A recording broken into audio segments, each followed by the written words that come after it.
Track మళ్ళా వేయండి, track మళ్ళా ప్లే చేయండి మొట్టమొదటి నుంచి. హలో, ట్రాక్ మరలా ప్లే చేయండి మొట్టమొదటి నుంచి.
స్వామి యొక్క వీరవాహుడు నన్ను హరిశ్చంద్రుడా కాదు కాదు వీరదాసుడా నేటి రాత్రి అంతయు వల్లకాటి యందు కావలియుండి ఉదయమున నీ ఇంటికి వచ్చుతున్నప్పుడు ఈ కుండ నిండా కొత్త కళ్ళు నింపుకొని రమ్ము అని సురాభండమును నాకు. అహో సురాభండమా, నీవు పూజ్యురాలవు కావునని విశ్వామిత్రుని సహాయ సంపత్తిచే విశ్వంభరాదేవికి ఆస్థానంలో నా భుజపీటి ఇంకా త్వరపడి శ్మశానమునకి పోవాలి.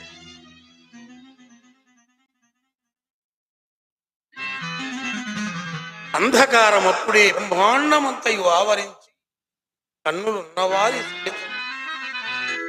కదా ఈ అంధకారము కలవారి కలోపలి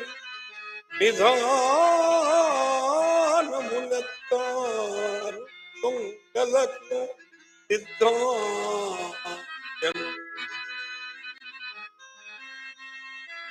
పగలం కనిచ్చి ఎకి అంటుగాండ్రకై తారాడు తులటల కార్పుగచ్చే అలవో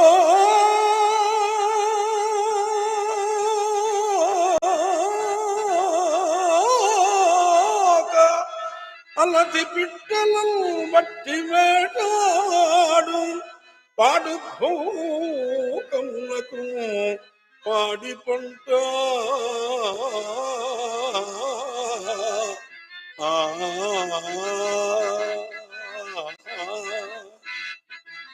మసనంబులోనయు పెసలారు శాకిని ఢాకిని తతుల చుట్టాల సురభి రేవతాంగికి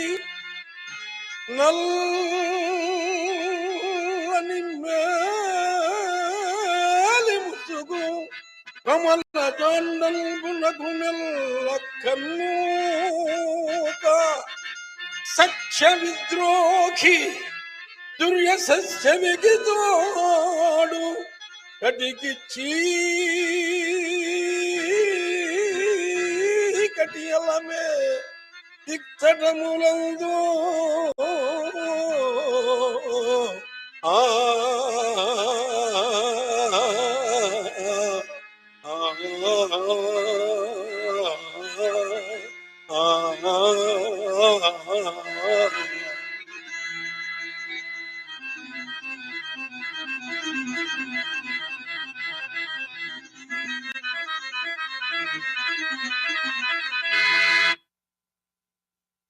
అహో ఈ శ్మశానమునందెచ్చట సూచనను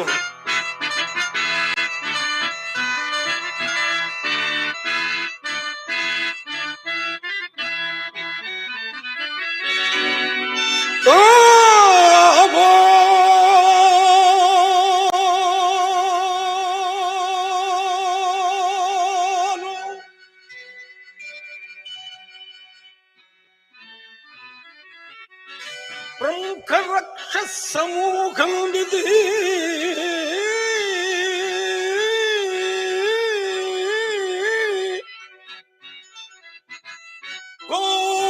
ఘోషించుచుండ రుక్కుల క్రమం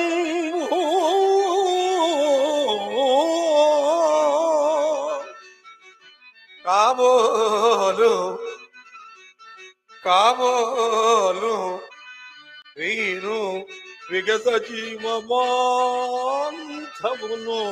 అడలుచుండిరి మహాతారమములా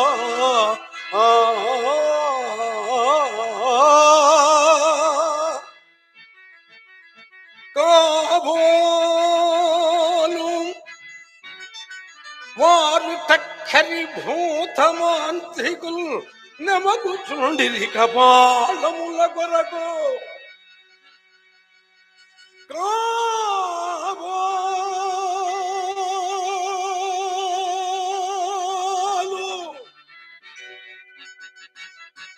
అది పిశాచీవాంతమ శ్రేణి అలల్పు భూవల్పు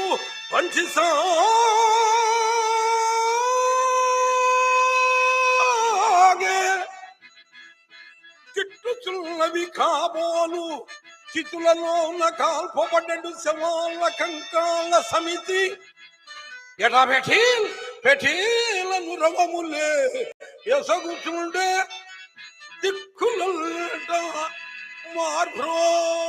మార్భ్రోత దిక్కటిల్లా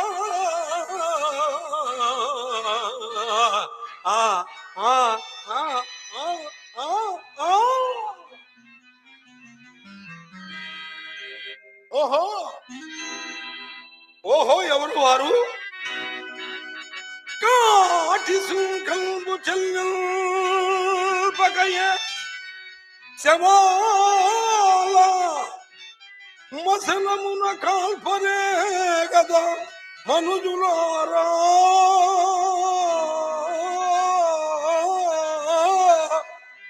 కాపు లేదనుకుంటిరేమో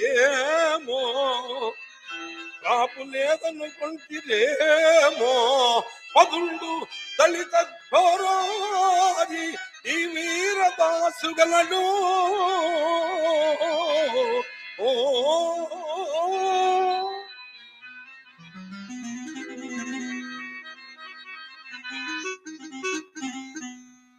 ఓహో, నేనెంత పొరబడి తిని సగము కాలుచు బరువు లేక ఎట్ట నిలువున పైకి శవమును ప్రాణిగా భావించుకుని అయ్యయ్యో అయ్యయ్యో, ఈ కళేవర ముందు స్థితి ఎంత గాలి నిలబడింది.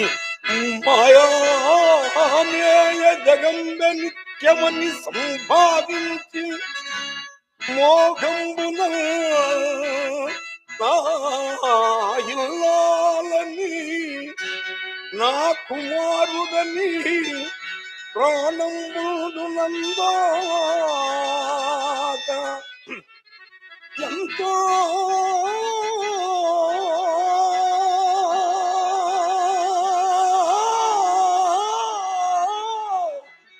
అల్లాడిన ఈ శరీరము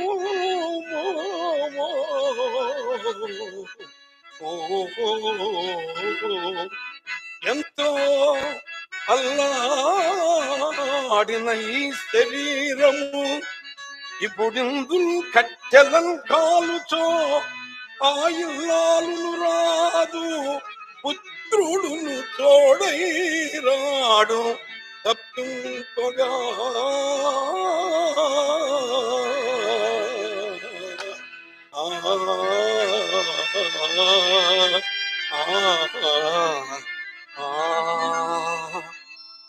ఇది మహా విచిత్రమైన ప్రకృతి. ఎన్నో ఏండ్లు గతించిపోయినవి కానీ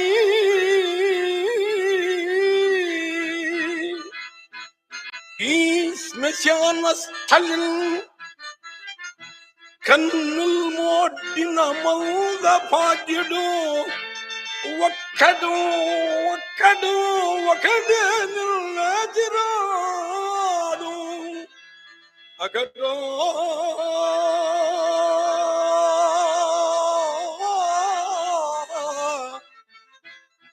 ఎన్నాళ్ళీ చలనంబులేని శయనంబు ఏ తల్లులల్లాడిరో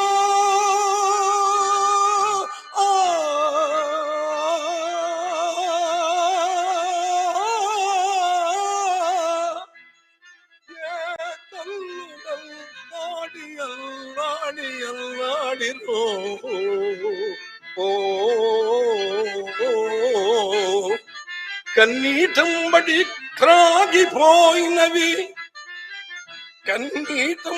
క్రాగిపోయినవి నిఖంబిందు పాషాణము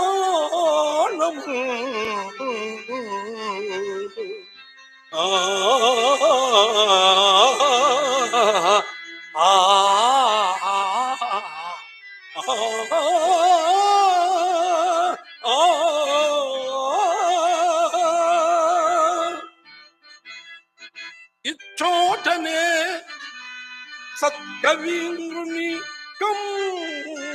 కన్నికలము నిప్పులలోన కరిగిపోయే.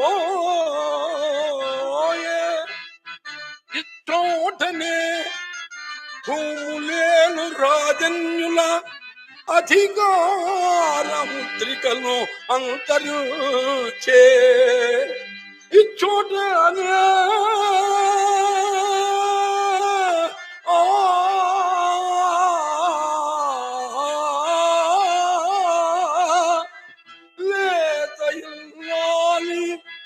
లేత ఇల్లాలి నల్ల పూసల సౌరు గంగలో కలసిపోయే. ఇచ్చోటనే ఎట్టి పేరిన్ని కన్నున్న చిత్రలేఖకుని కుంచియనసూచే. ఇది పిశాచులతో నిఠలేక్షణుడు గట్య కదలించి ఆడు రంగస్థలం. ఇది మరణదూత తీక్ష్ణమో దుష్టులయ అవని పాలించు పద్మసింహాసనల్బు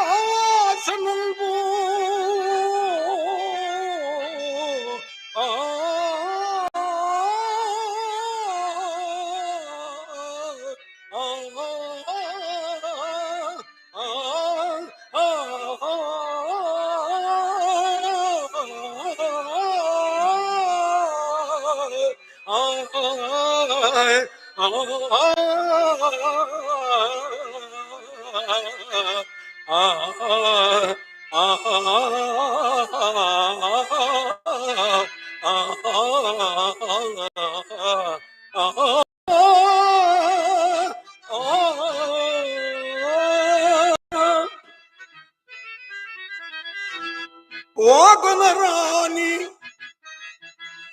గొప్ప ధనవంతుని నిద్దపు బాలరాతి కోరి కడ పారవేయబడి ప్రేలికలను పొరలాడు ప్రేతము ఏ ఆకటి చిచ్చునల్ కుమిలి కుమిలి ఆర్చిగతిన ఏ పేదవానిదవునో గదా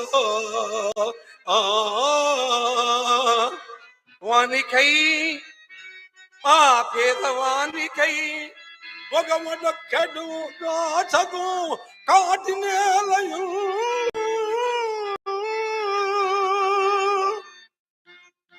ముదురు తమస్సులో మునిగిపోయిన వృత్త సమాధి మీద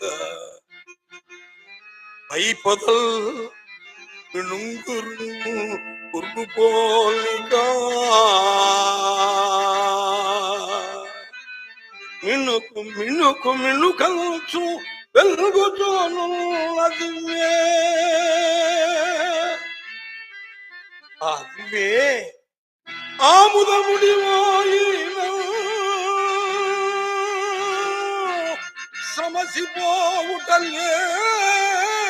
సమసిపోవుటలేదు అది దీపమంతుమా కాదు కాజాలదు అది హృదయము సుమి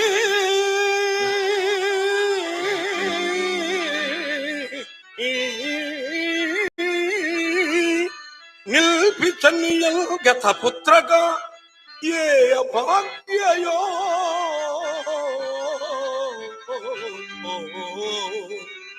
ఏ అభాగ్యయో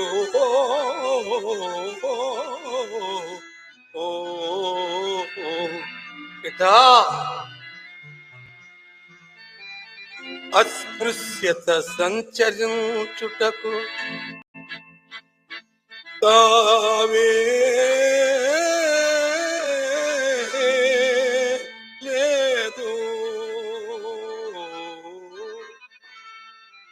విశ్వంభరా నటనంబుల్ కబళించి గర్భముల విన్యస్తంబుగా విల్చి ఉత్కటము వెబ్బులితో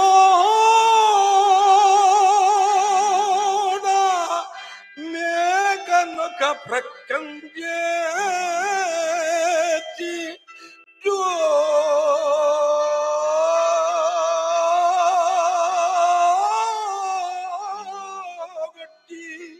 ఊరట కల్పించున భేద భావమను ధర్మంబు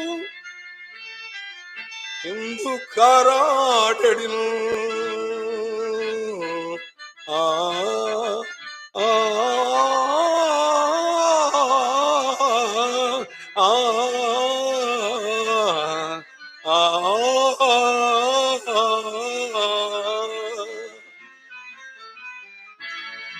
ఇట్టి శ్మశానములందరిప్పుడెల్లా ఇలాంటి వైరాగ్యములు కలుగుచున్నట సహజమే.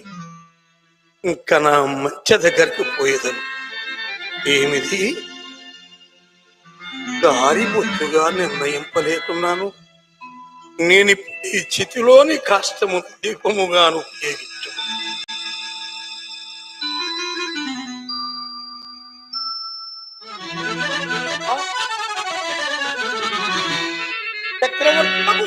అనగా జనంబు పట్టు బంగారపు కరదీపికల కంటే నా ఇప్పటి నీచ స్థితికి ఈ కొరవియే మిక్కిలి ఉచితమైనది. చతురంభోది పరీత భూవలయ రక్షాదక్షామీకరాయత దండంబు చరించు ఈకరమే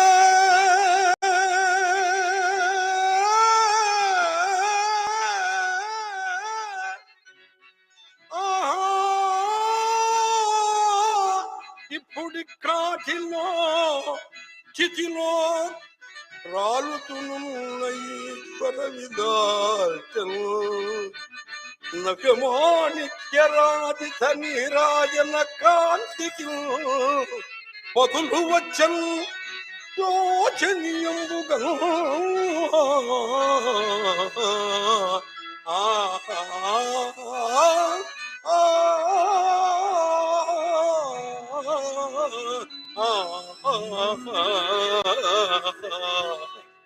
ఈ కొరవి ఎప్పుడు ఆరిపోయినది, పోనీ పారవైంది. ఆహా, లోకములోని కష్టములన్నీ నన్నే కోరి వరించినట్లున్నవి. కాకున్నా ఇన్ని కష్టములు ఎవరు అనుభవించరు? ఆహా, ఈ నిర్భాగ్యపు హరిశ్చంద్రుడు గతించిన వెనుక మరల కష్టములకు తావెక్కడ దొరుకుతావు కదా. రాజ్య వియోగమునకై దుఃఖింపను, మహారణ్యవాసాది ఘోర దుఃఖములెన్ని సంభవించలను గడింపను. కడకు అతి నీచతమంబగునా ఈ చండాల వాస్యమునకు కూడా పరితపింపను. కాని చేపట్టిన దాది నన్నే పరమదైవంబుగా భావించుచుడు.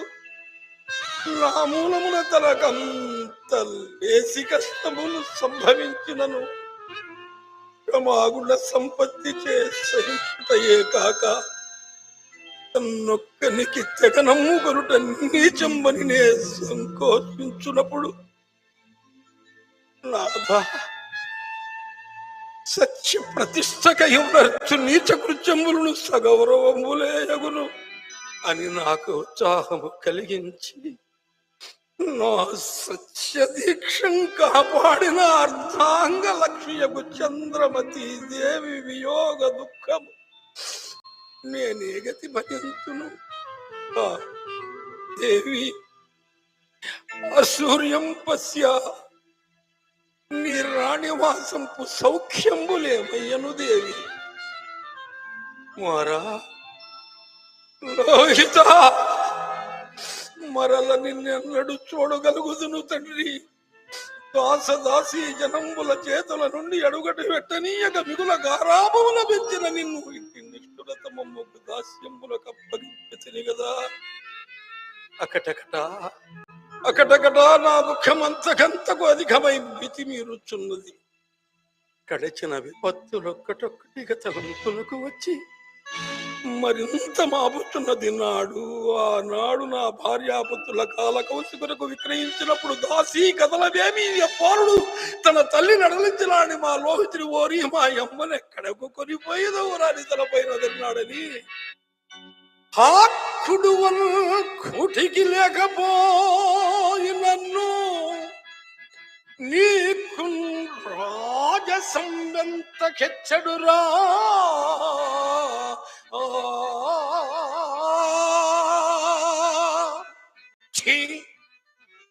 తలకెక్కనే పొగరు దాసి పుత్రయంతు పడద్రోయం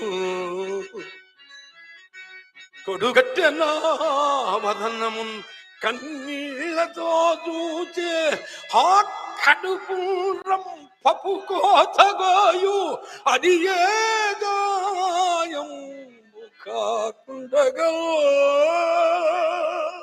అయ్యయ్యో, హట్టి దురవస్థల నుండి సతీసుతులను తప్పింపలేకపోయి తిని గదా.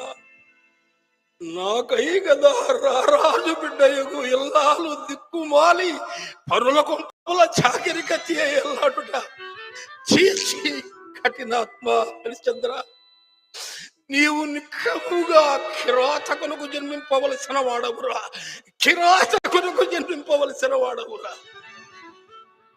అయ్యో, ఎంత వైపరీత్యము జరిగినది! ఎప్పటికినైనను శుభములు రాకపోవునా అను ధైర్యము కూడా అంతరించినది. బ్రతికి ఉన్నంత వరకు దేవికా దాస్య దుఃఖములు నాకి కాటికా పరితనమును అవశ్యానుభోక్తవ్యములే కదా. అకటకటా మంద భాగ్యుండనైన నా చిత్తమునకు శాంతి ఎప్పటికో ఇంకా శాంతిగా ఉన్నదిలే. నానాటం పరిపాటి ఆనాడు నా భార్యాపుత్రుల కాల కౌశకులకు విక్రయించిన నాటి నుండి నేటి వరకు గతము తలంచుకొని ఒకచుండుటకు నాకిది నానాటం పరిపాటి. నామది దురంతంబైన చింతా కథ మానై రాయై వజ్రమై స్వగుణ ధర్మం పైన చైతన్య లీలా నైజము చెదోచి నిర్వికృతి మేళం కీళ్లను కుమ్మడిగా పోను యోగి మునంబు రీతి. అప్పుడే పో అప్పుడే పో శాంతి నా చింతకు.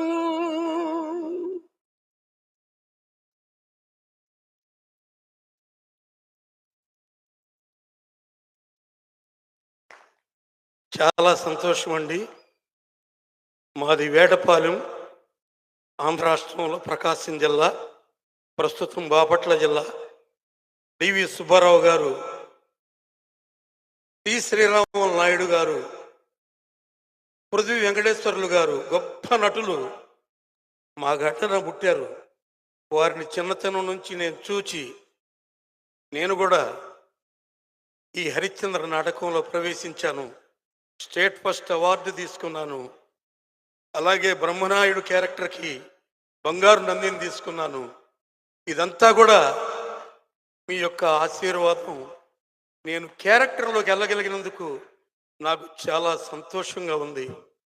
ఇంకా వచ్చేసారి ఇంకా బాగా చేస్తానని చెప్పి మీ ముందు ప్రామిస్ చేస్తూ ఇంత చక్కగా ఆదరించినందుకు రవికుమార్ గారికి గట్టిగా చెప్పట్లండి ఒకసారి. చాలా కష్టం ఈ పద్యాన్ని చదవడం, చాలా బాగా మన ముందుకి ఆ పద్యాన్ని తీసుకొచ్చారు. ఒకసారి గట్టిగా చెప్పట్లు. థ్యాంక్ యూ అండి రవికుమార్ గారు, థ్యాంక్ యూ. సో ఇప్పుడు ఒక నెక్స్ట్ 1 hour ఒక చిన్న బ్రేక్ అండి. ఒక 1 hour తర్వాత మన కల్చరల్స్ మళ్ళీ కంటిన్యూ అవుతాయి. జస్ట్ ఇప్పుడు ఒక 1 hour బ్రేక్ ఇస్తున్నాము. స్టేజ్ మీద మ్యూజికల్ పర్ఫార్మెన్స్ కి కొంచెం సెటప్ జరుగుతుంది. ఒక 1 hour వెయిట్ చేయండి. ఊరికే సరదాగా అలా స్టోర్స్ దగ్గరికి వెళ్ళి అలా తిరగాలంటే ఒకసారి తిరిగేయండి. అండ్ రాఫిల్ టికెట్స్ ఉన్నాయండి ఏసెప్ వాళ్ళవి. రాఫిల్ టికెట్స్ అక్కడ లాస్ట్ కార్నర్ స్టోర్ లో ఉన్నాయి. So you guys can go. Raffle ticket prices Priya ఒకసారి చెప్పేసి. మొత్తం $10,000 వర్త్ ప్రైజెస్ ఉన్నాయండి. మన వజ్రా జ్యువెలర్స్ వాళ్ళు కూడా $2,000 వర్త్ ప్రైజ్ ఇస్తున్నారు. అండ్ ఆడవాళ్ళకి we have 1 ounce gold, 1/2 ounce gold and lehenga set, saris. అబ్బాయిలకి ఐప్యాడ్, మ్యాక్బుక్ ప్రోస్ ఉన్నాయి, ఐప్యాడ్స్ ఉన్నాయి. సో ఏసెప్ వాళ్ళది రాఫిల్ లాస్ట్ కార్నర్ స్టోర్ లో ఉందండి. రాఫిల్ టికెట్ ప్రైసెస్ అక్కడికి వెళ్తే మీకు క్లియర్ గా తెలుస్తాయి. ఇవాళ రాఫిల్ తీయడం జరుగుతుంది in the prime time. So మీరు వెళ్ళి రాఫిల్ టికెట్స్ కొనుక్కోండి. దాంతో పాటు స్టోర్ నెంబర్ 13 లో ఫ్రీ రాఫిల్ టికెట్స్ అవైలబుల్ ఉన్నాయి. అక్కడికి వెళ్తే మీరు ఆ ఇన్ఫర్మేషన్ ఏంటో తెలుసుకోవచ్చు. అలాగే సరదాగా అలా తిరుగుతూ ఉండండి.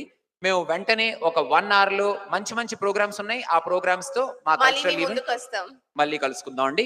1 hour, exactly 1 hour.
Dr. Udaya Shivangi, it's my great honor to serve as the chair of the Women Physicians Committee.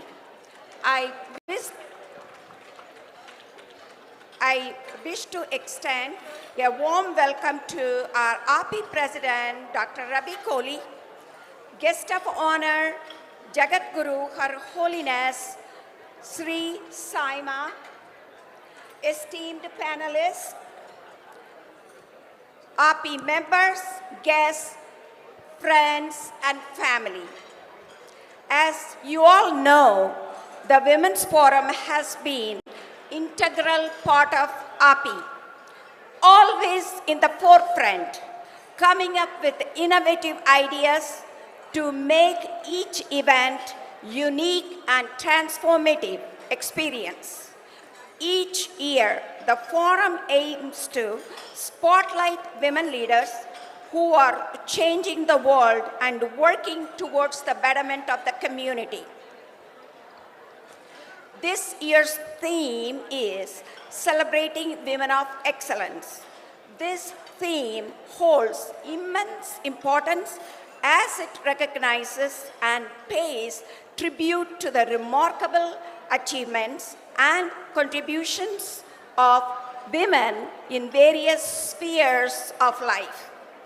Throughout the history, women have overcome numerous obstacles and have shattered glass ceilings, leaving an indelible mark on society. They have become pioneers, breaking stereotypes and providing that gender should never limit one's aspirations or potential. By recognizing and honoring their excellence, we uplift the achievements of women everywhere and pave the way for future generations to strive for greatness.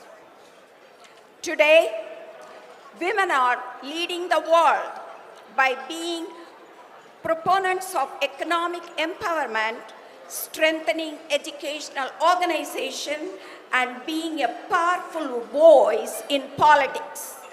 I am thrilled to have a powerhouse of women who have graciously agreed to serve as our panelists. They have inspired and led others with their exceptional achievements, personifying grace and setting the standard for success. I am sure you all are as excited as I am to hear from them. Now, I would like to introduce our RP President, Dr. Ravi Kohli. Dr. Kohli has always been very kind and supportive of all our ideas. He always had a positive enthusiasm and encouraged me to take up any and every new projects. With his calm demeanor, ever-present smile, and strong work ethic, he successfully started and expanded various RP initiatives. Behind every successful man, there is a woman. So I would remiss if I not to mention his better half, Lata Kohli, who has been a source of strength and support. Dr. Kohli is an exemplary professional, inspiring role model, and a dedicated leader. Now I would like to invite Dr. Kohli come up on stage and say a few words about our women's leaders. Thank you.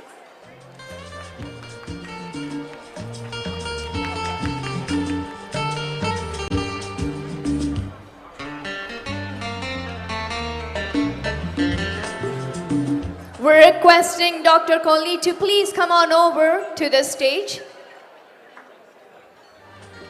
Is Dr. Ravi Kohli in the house?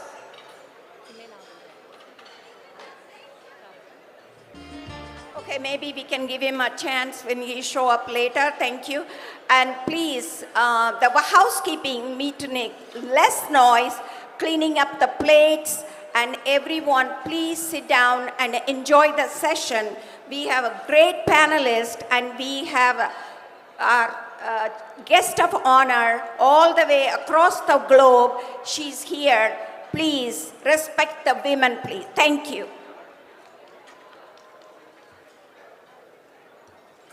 Now, I would like to introduce my husband, Dr. Sampath Shivangi, who is always my strongest advocate and fiercest supporter. And he is currently serving as a legislative chair for API, National Advisory Council member for SAMHSA, that is Substance Abuse and Mental Health Services Administration, which is by US Presidential Washington, DC. He's also currently the chair of Mental Health Board, and he's a Pravasi Bharatiya Saman Award winner by the President of India, and he had numerous Lifetime Achievement Award. Please put your hands together to welcome Dr. Sampath Shivangi to come up on stage, introduce our guest of honor, Dr. Sri Saima. Thank you.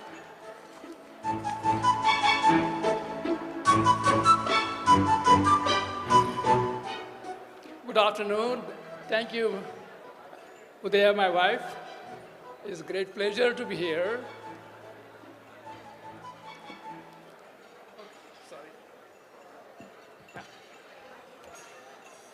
Good afternoon again. It's my distinct honor and pleasure to introduce one of the stars of galaxy in Her Holiness Jagadguru Saima.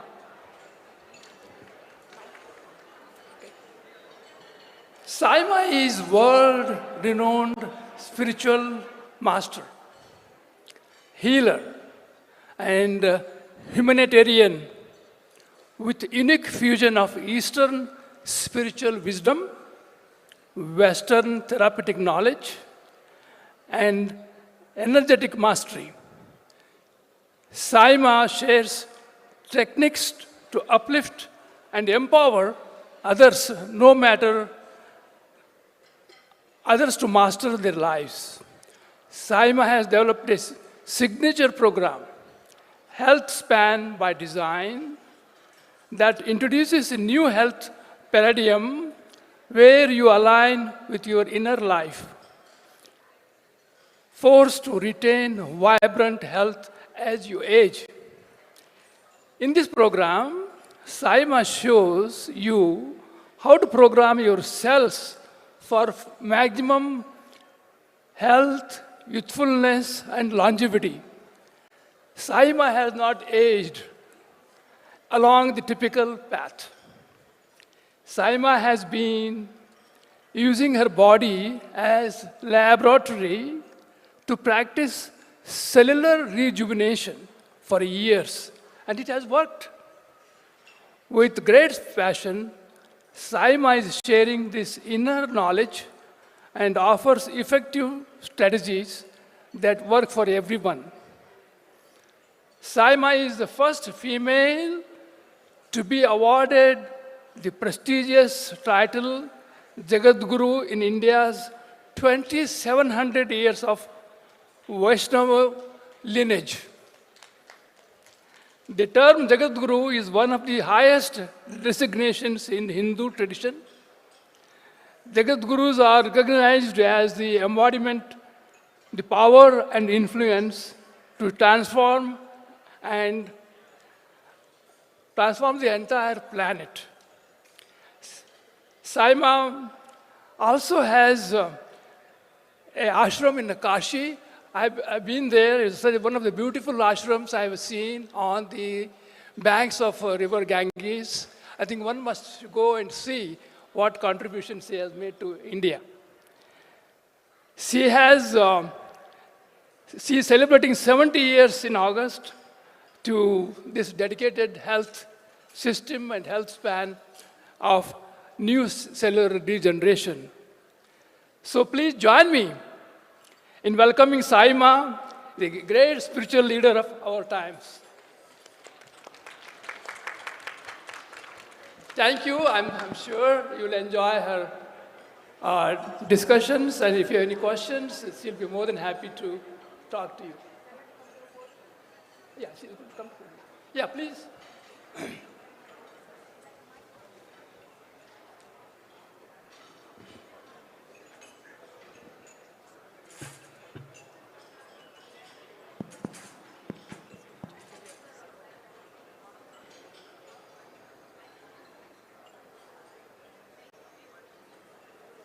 Guru Brahma, Guru Vishnu, Guru Devo Maheshwara, Guru Sakshat Parabrahma, Tasmai Shri Gurave Namaha. Embodiments of love, embodiments of light.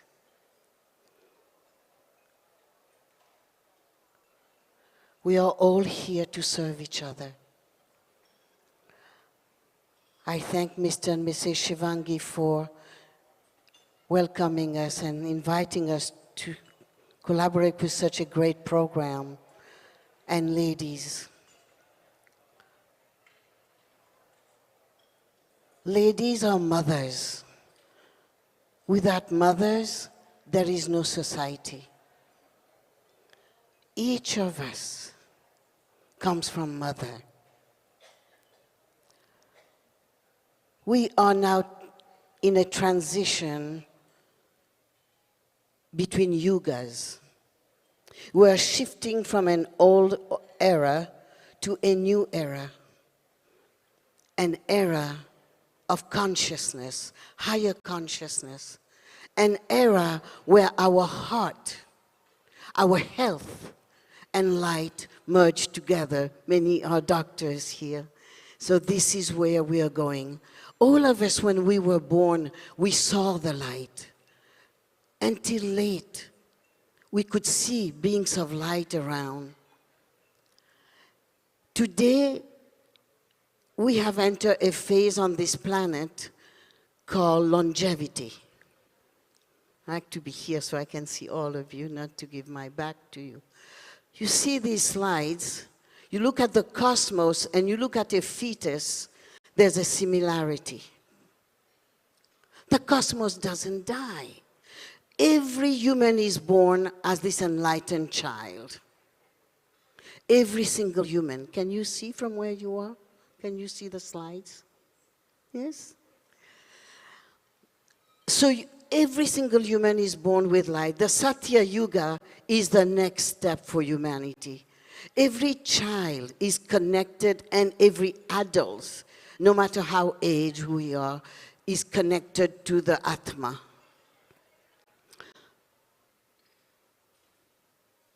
Atma never age. Atma doesn't die. What makes humanity die is this energy. When you look at these energies, this is lower frequency thoughts, feelings, emotions. When the world is at war, it's because humanity is at war.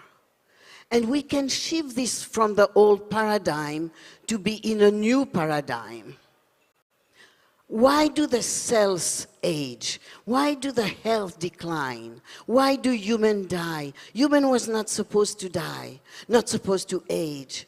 But the old system of thoughts and feelings, creating these cellular memories that you see on that screen, can shift. Longevity is now in the new era. It's starting already in this transition. Look at the stories. It goes from cells to cells, constantly. We have new cells all the time in our system body, but unfortunately, we do not give directions to the new cell to say, this is my new program. I am not changing. I need to change. Only if you give direction. It's like a sailboat in the middle of the Atlantic Ocean. If you do not give it direction, it goes everywhere. The same thing for our health. Many physicians are here. We cannot continue to give medicine that hits the liver, the kidneys, and our DNA. It's time to change our DNA, not only with stem cells or V cells, but also with our own thoughts and feelings, our own energy. How do we think? What do we think? Are we in our heart when we speak to each other? Do we respect ourselves? Do we respect others? This all can go in our DNA. Look at these DNAs. They are full of lower frequency or darkness, if you prefer, or negative energy, if you prefer. So naturally, human will die, will age. And there's no reason for that to age. Now, why do humans act as such and move into unhealthy system in the body? It's because in the amygdala, in the back of the brain, is the seat of fear. There's only two energies on this loca, on this dimension, fear and love.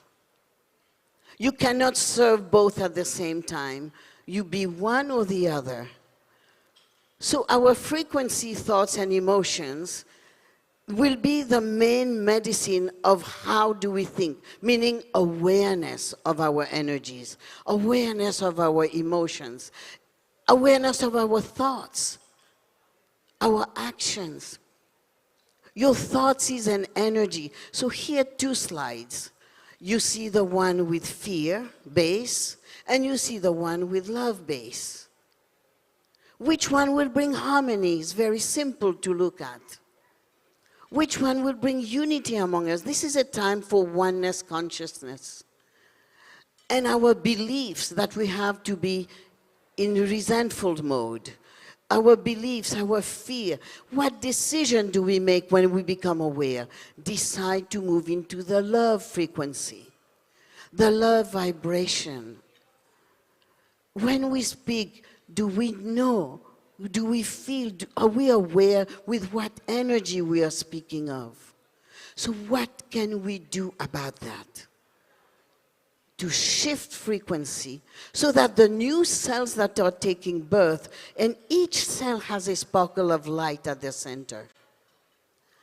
Let us now bring this new information.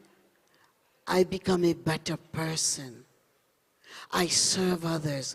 I serve my light. I serve consciousness. It's all about consciousness over matter in that slide that you look at. Every single thing on this, in the whole creation, as Atma, a sparkle of light is there.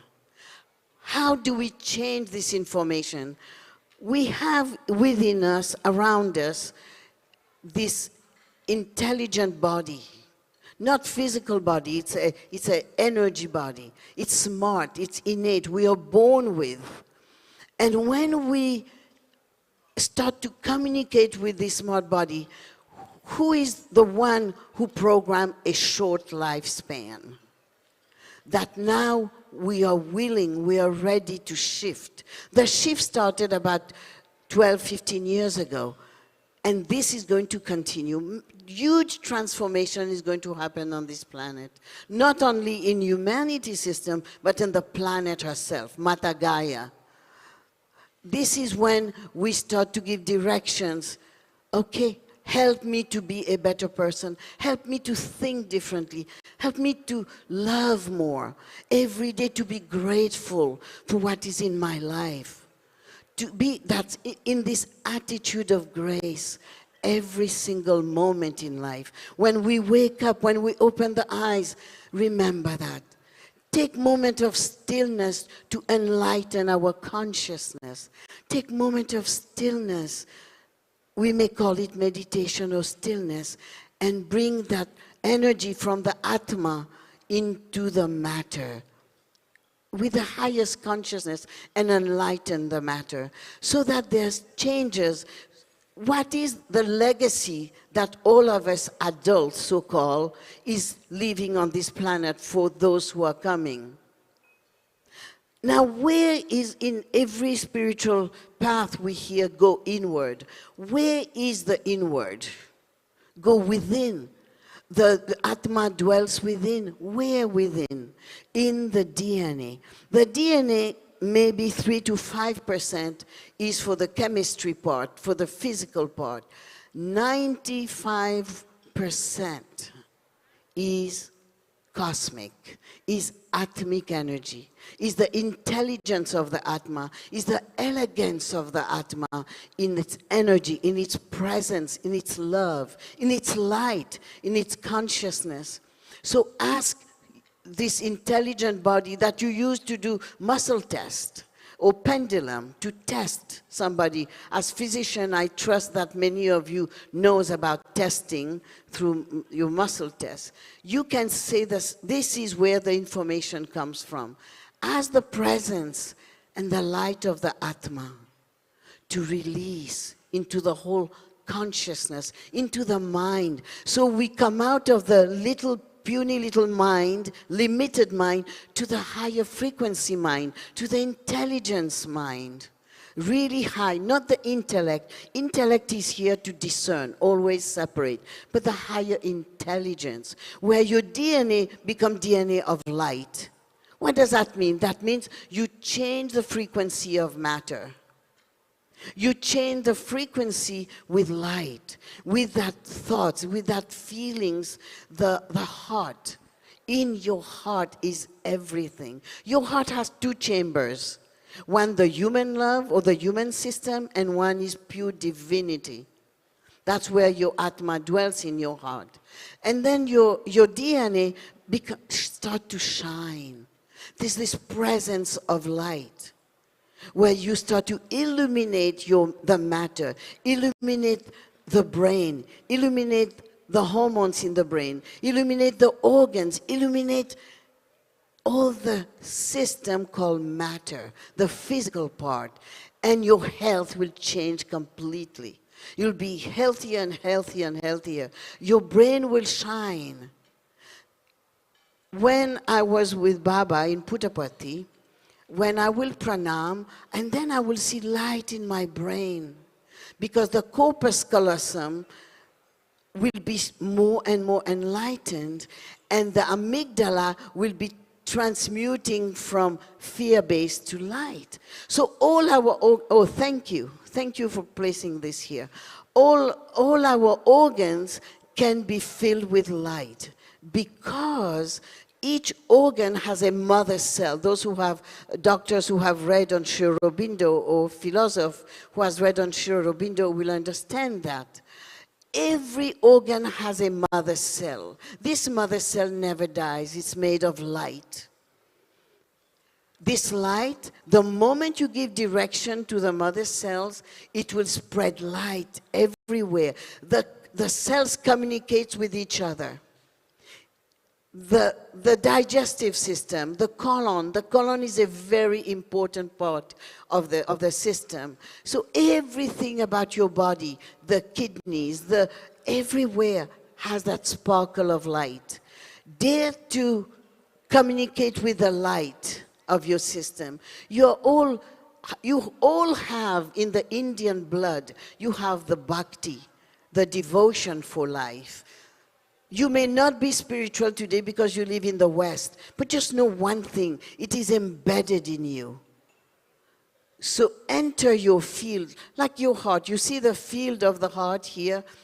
The magnetic field is very strong. This is the strongest field in your whole system.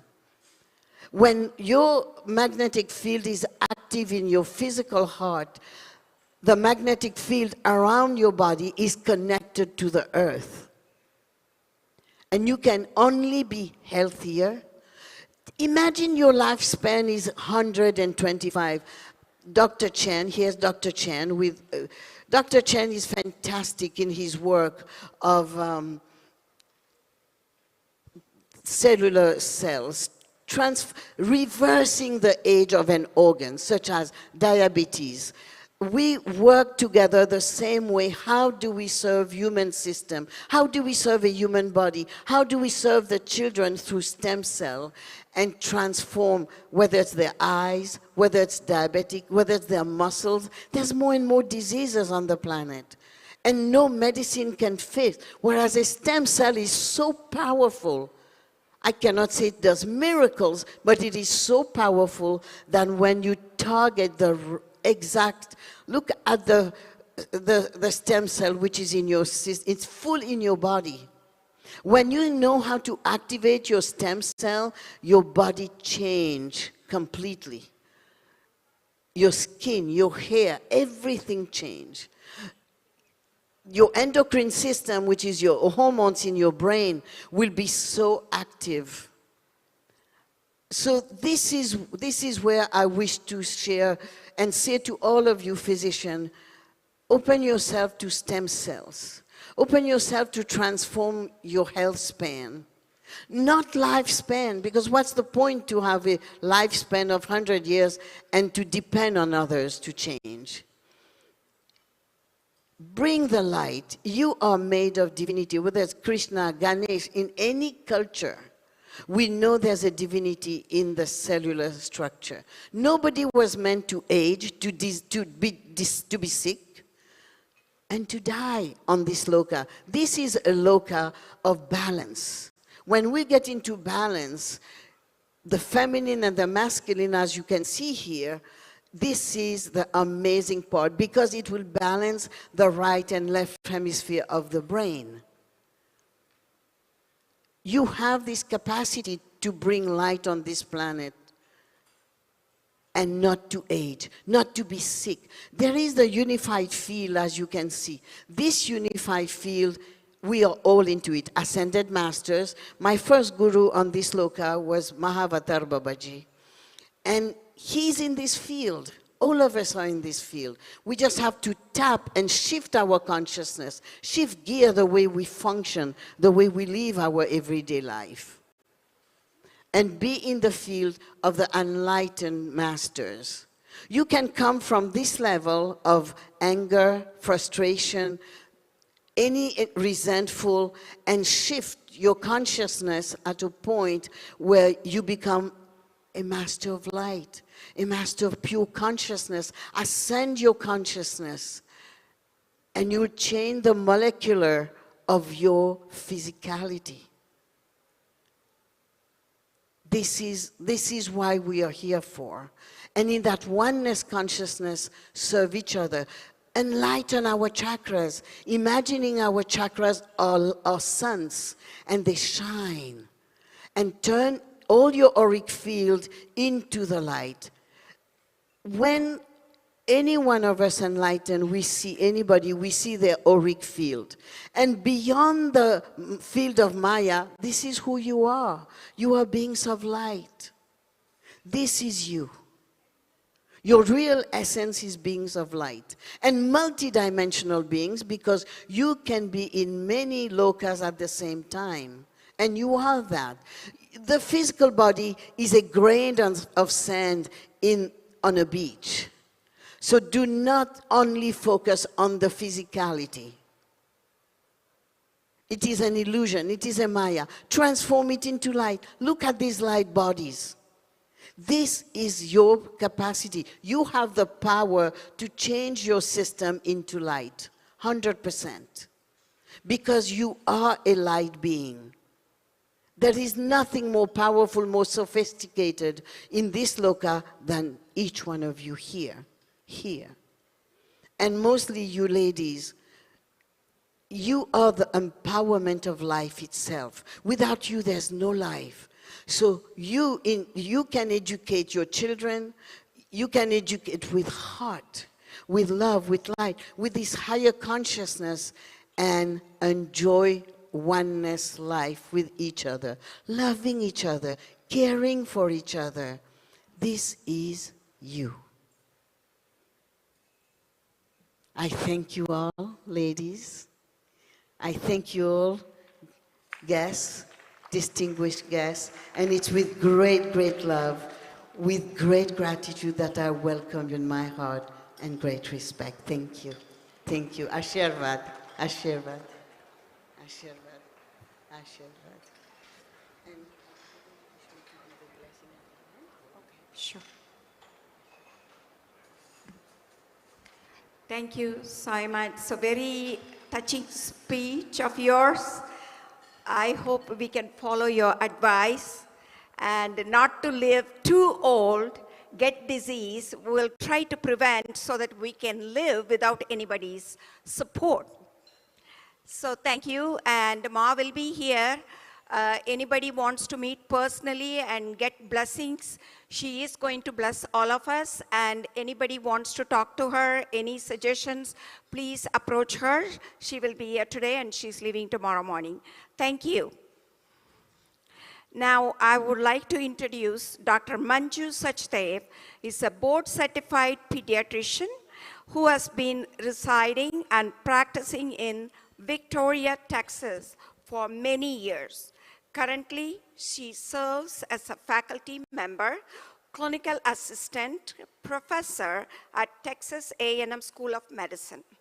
Dr. Sachdev has been actively involved in her local television media, along with being a long-established part of TV Asia as their medical host for a number of national programs, most notably RP and Your Health.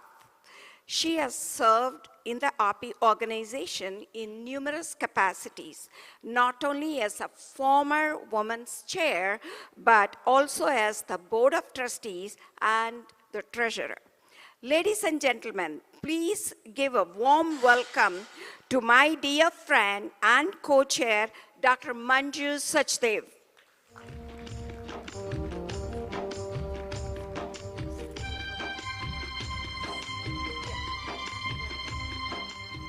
Everyone, thank you so much. Uday, if I may have you stand next to me while I thank you personally. I just want to say thank you to this lady for having me serve side by side with her on the Women's Committee. It truly has been an honor and a privilege for me to be with a woman who has tirelessly and with utmost dedication and commitment served this organization. The enthusiasm and loyalty that you bring to the table is above none other. And I shall never forget our late night phone calls discussing the plans that we made to illuminate the Women's Committee over this past 1 year. It was only after your stubborn persistence, and you know that I reluctantly agreed to join hands with you and become one of your co-chairs. So, congratulations are in order for not only making this a fun and exciting year for me, but also for accomplishing the near impossible task of reeling me in with your charming smile and witty personality. Everyone, let's please put our hands together for the woman who's so incredible and awesome, and behind all of this pomp and show that you see here today, Dr. Udaya Shivangi. Thank you, Manju. Love you too. My first esteemed guest is Dr. Asha Pillai. She is the chair of hematology, hematologic malignancies, and transplantation in the Scientific Council at Regeneron. Dr. Pillai received her medical degree and fellowship training in pediatric and adult hematology from Stanford University. Her research interests include pediatric hemonc, immunology, medical research, and molecular biology. Over the past 15 years, Dr. Pillai and her research group have established important new immune theories in mismatched donor bone marrow and organ transplantation, as well as treatment for cancer. This has formed the basis for her ongoing global impact work. Let us please give a warm welcome to Dr. Asha Pillai. And Dr. Pillai, I would like to thank you so much for coming here.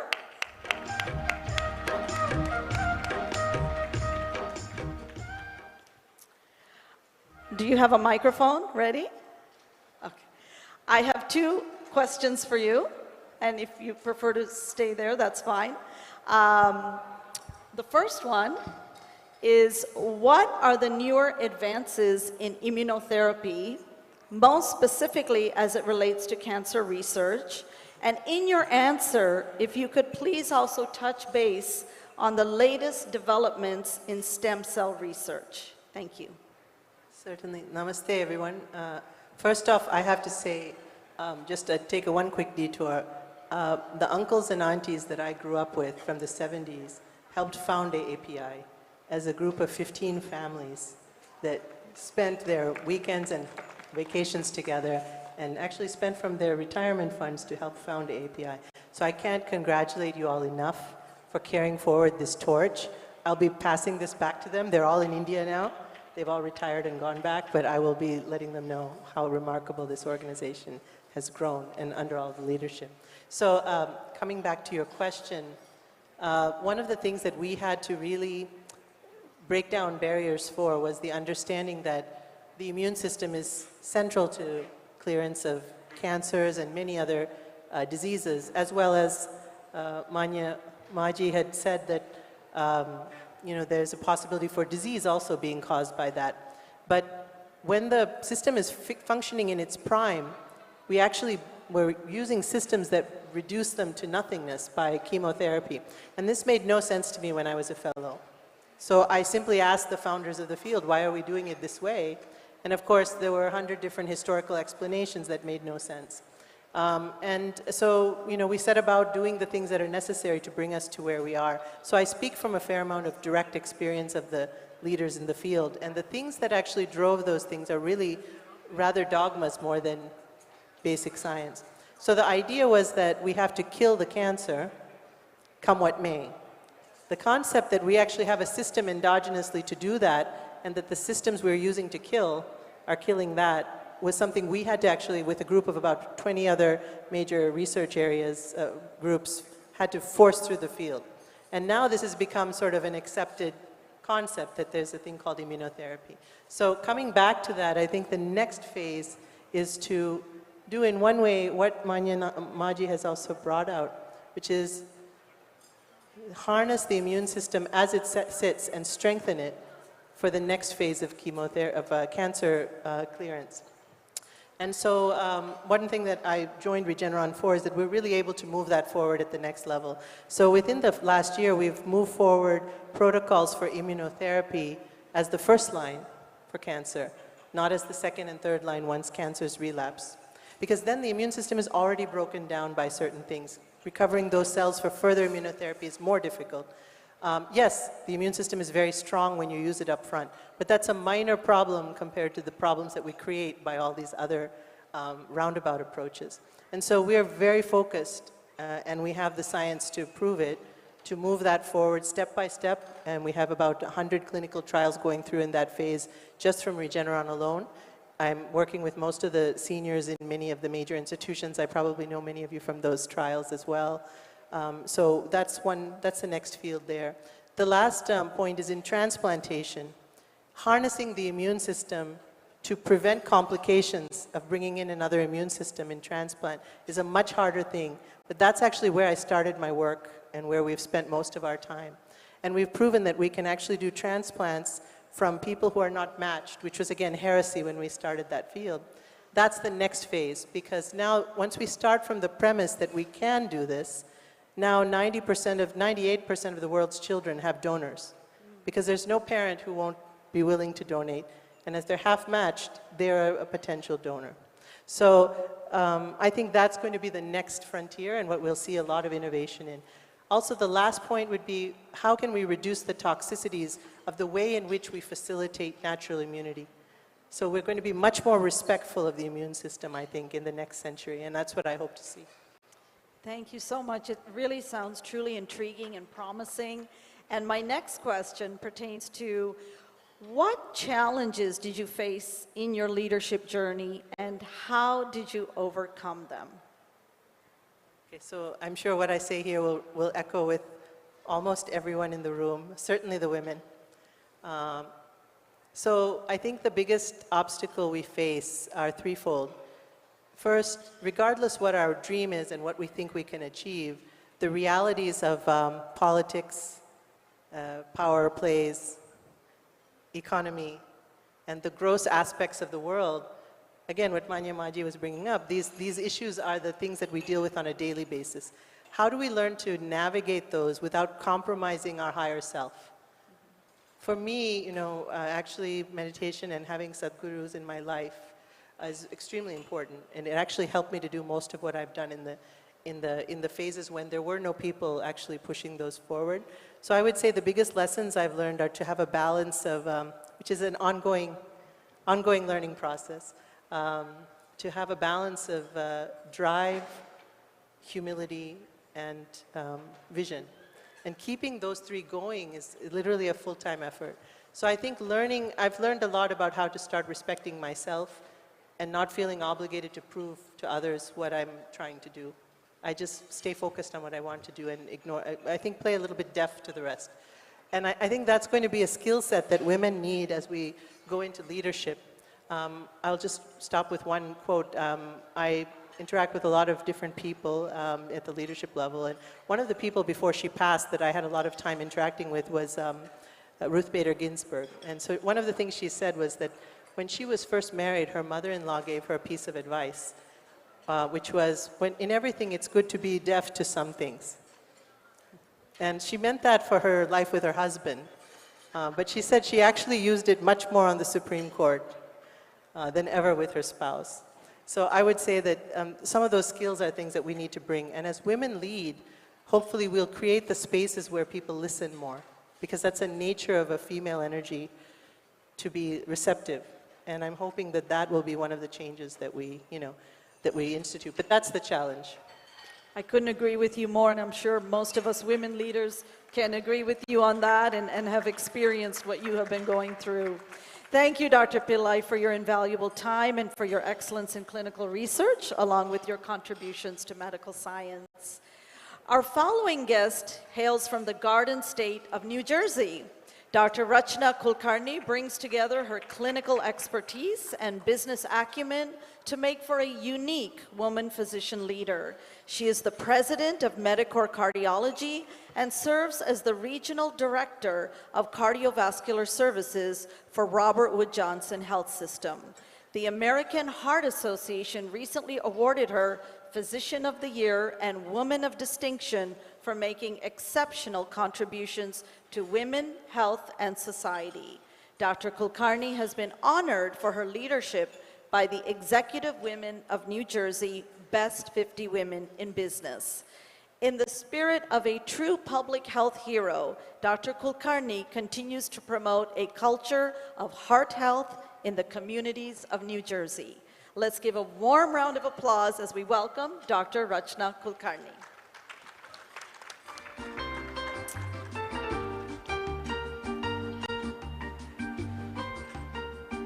Nice music. Dr. Kulkarni, if I may ask you a question which has been on my mind for quite some time.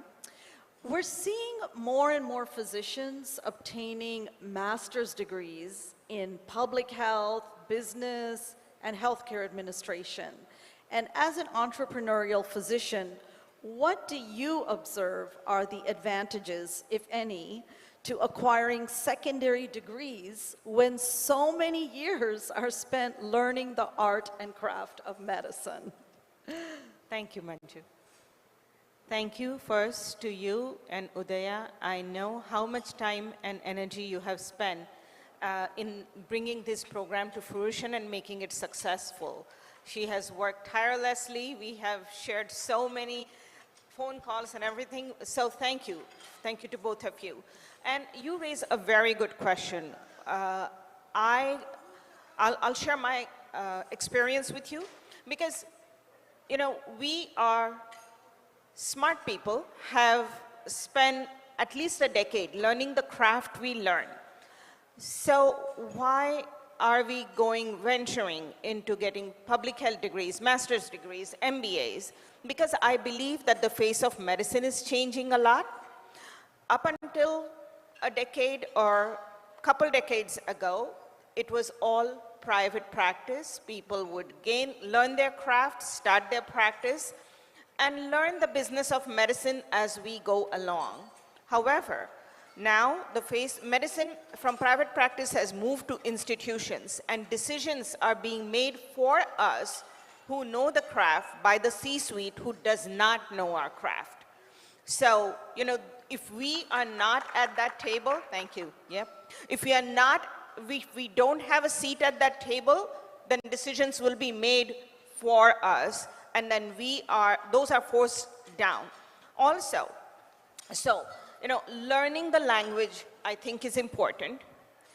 We are the one who bring value to the healthcare system, then why are we not a part of the decision-making process?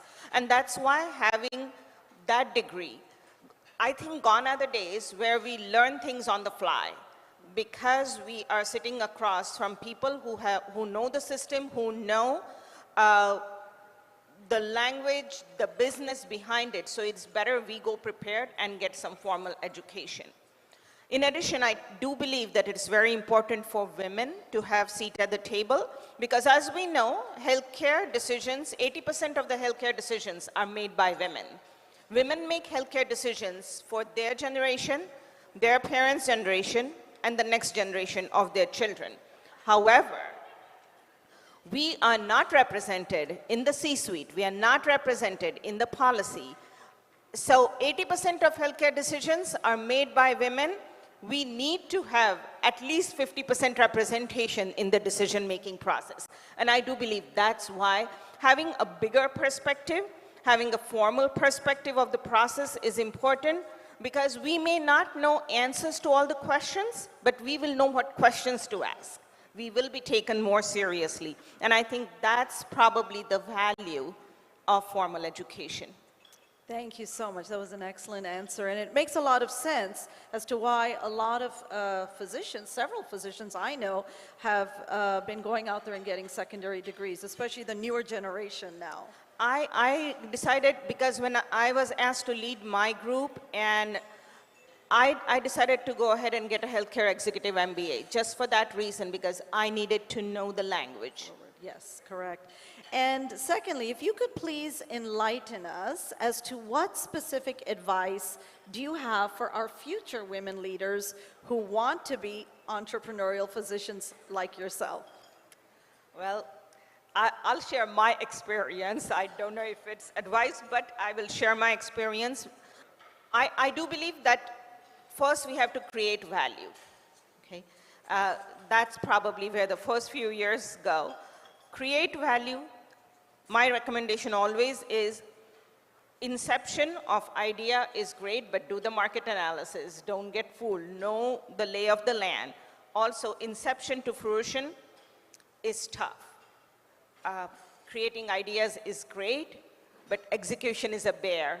So know all the facts, know your competition, and also don't be in an echo chamber for yourself. Have people who will give you real, valuable, candid advice, because you would rather hear from them and improve the process as you go along than falling flat on your face because you never heard, you stayed in the echo chamber. So please avoid that. Well, thank you so much, Doctor, for sharing your time with us. We greatly appreciate it. It's a pleasure. Thank you. And now I would like to introduce Dr. Hema Bindu Gadipati. She is a renowned oncologist, geneticist, and entrepreneur from San Diego, California, who graduated from Andhra Medical College and then went on to pursue genetics and molecular biology from UPenn and HEMONC from Case Western Reserve University.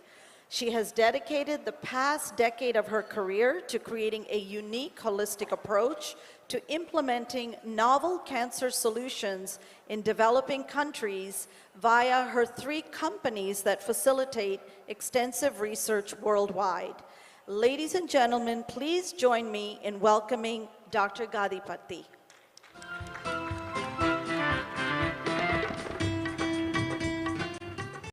Doctor, thank you for joining us today. Cancer has typically been thought of as a disease of the Western world. So can you please enlighten us on the role of cancer research in developing countries?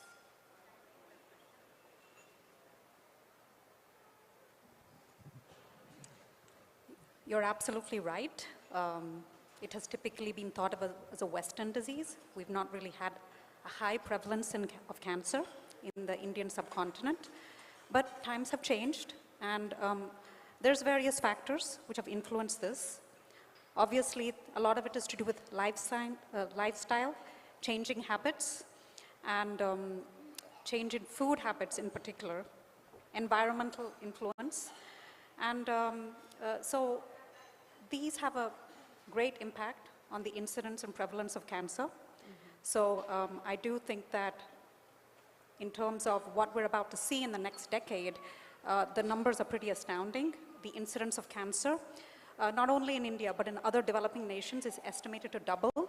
So we all have to be mindful about this, especially given the amount of resources which need to be provided for all of these patients, the kind of infrastructure which needs to be supported, and also, you know, in terms of enabling translation of cutting-edge newer therapeutics and enabling access to these large populations in that part of the world for a reasonable price. Thank you, Dr. Gadipati, for your wonderful contributions to cancer research worldwide. Next, I want to ask you, as a woman entrepreneur, what logistical hurdles did you encounter, and what can we do to mitigate these issues for other women? Thank you very much. So I have to just backtrack a little bit, just to give you a little bit of perspective about why I became an entrepreneur. So beyond clinical medicine, I also did a couple of other things. I spent time in the lab during my genetics and molecular biology fellowship doing bench work. I also did a fellowship at the FDA where I was trained as a reviewer in the Division of Oncology Drug Products. I spent some time at the NCI where I was distributing federal grant money to new and upcoming startups around the country. And I did a management program in tech management and business from Wharton School of Business. And with all of this, again, my focus was very much oncology and translation of bench to practical solutions. And I observed certain nuances in terms of gaps and redundancies along this life cycle, along that process. And I was trying to figure out, you know, how I could utilize my skill set to do something of social significance, of social impact. That was always, you know, a fundamental urge of mine. Along the way, my father developed CLL. He was based in India and he'd gone through the usual chemotherapeutics. And really, there wasn't many applicable clinical trials for him at the time. In addition, some of the targeted therapeutics like ibrutinib, which might have worked for him, were not available there locally. And by the time we were figuring out some of these logistics, he had passed away. So, you know, this is also a personal story for me, and I know that there are hundreds of thousands. It's not just my father, right? There's hundreds of thousands of patients going through this every day, whereas we have so many options here. So that really has become the driving force for me. That's my mission. So for the past 7 years, I set out to do, and I'm going to simplify this, but the first thing was, in terms of certain challenges that I faced, was the fact that you have to understand what's happening in that milieu. And to understand that, you have to speak to organizations or leadership over there. So that's what I did. So I spent 2.5 years just going around the country with my team, speaking to leadership across corporates, across academia, clinicians, vendors, suppliers, anybody who was doing anything in oncology. And I learned a lot. And what I understood there at the gap was that they actually were not really cross-conversing with each other. So our team actually had a number of forums where we actually brought these individuals together. And that was very encouraging. There was a mindset to collaborate, there was interest.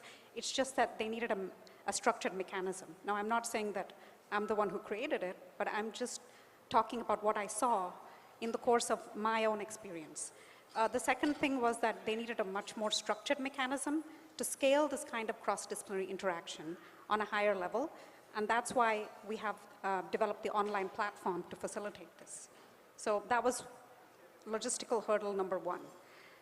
Number two, the second significant issue which I observed was, and primarily I was focused on the preclinical to early phase clinical trials, that portion of the life cycle. And towards that end, there wasn't really a great ecosystem of sorts, which I saw in many parts of the country. I'm from Andhra Pradesh, and I know that it didn't exist in our home state. So my team and I, we actually built a facility. We built a facility, it was opened just before the pandemic, and then we got also partnership with the central government of India. They liked our model because we were very oncology focused, but we had this whole ecosystem given all of the collaborations that we had built up over the years. And we partnered with a couple of US startups who are doing really cutting edge science, and they were very successful in obtaining data in India. And they leveraged the data that we were able to obtain for them in India to raise funds here in the US. And they've been incredibly successful. In fact, their valuation has gone up 25 times during the pandemic. So this was really gratifying because that means we can do great science in India. We can translate, right? It's just that you need to provide the right environment and structure. So that was logistical challenge number 2, creating the right environment, and that's how we overcame that. One more, the third one, the most important, funding. Funding is not easy to come by, we all know that. More so for women-led enterprises, more so for something esoteric like what I was attempting to do. And that too, de novo, because I had no corporate backers, I didn't have any nonprofits supporting me at the outset. All of this came later. So obviously me and my husband took a big leap of faith. We contributed all of our resources at the outset to build that facility. Then we built an angel network here in the US. Many people came forward to support us and help to scale our capabilities. Then the government of India stepped in. They gave us a facility grant, which usually they don't give to private enterprises. And then subsequent to that, now we're building a VC fund here in the US, which will enable us to do much more and scale further. So my long story short, I think that in terms of logistical challenges, it depends what you're doing, but obviously during the course of my journey, there was many of them.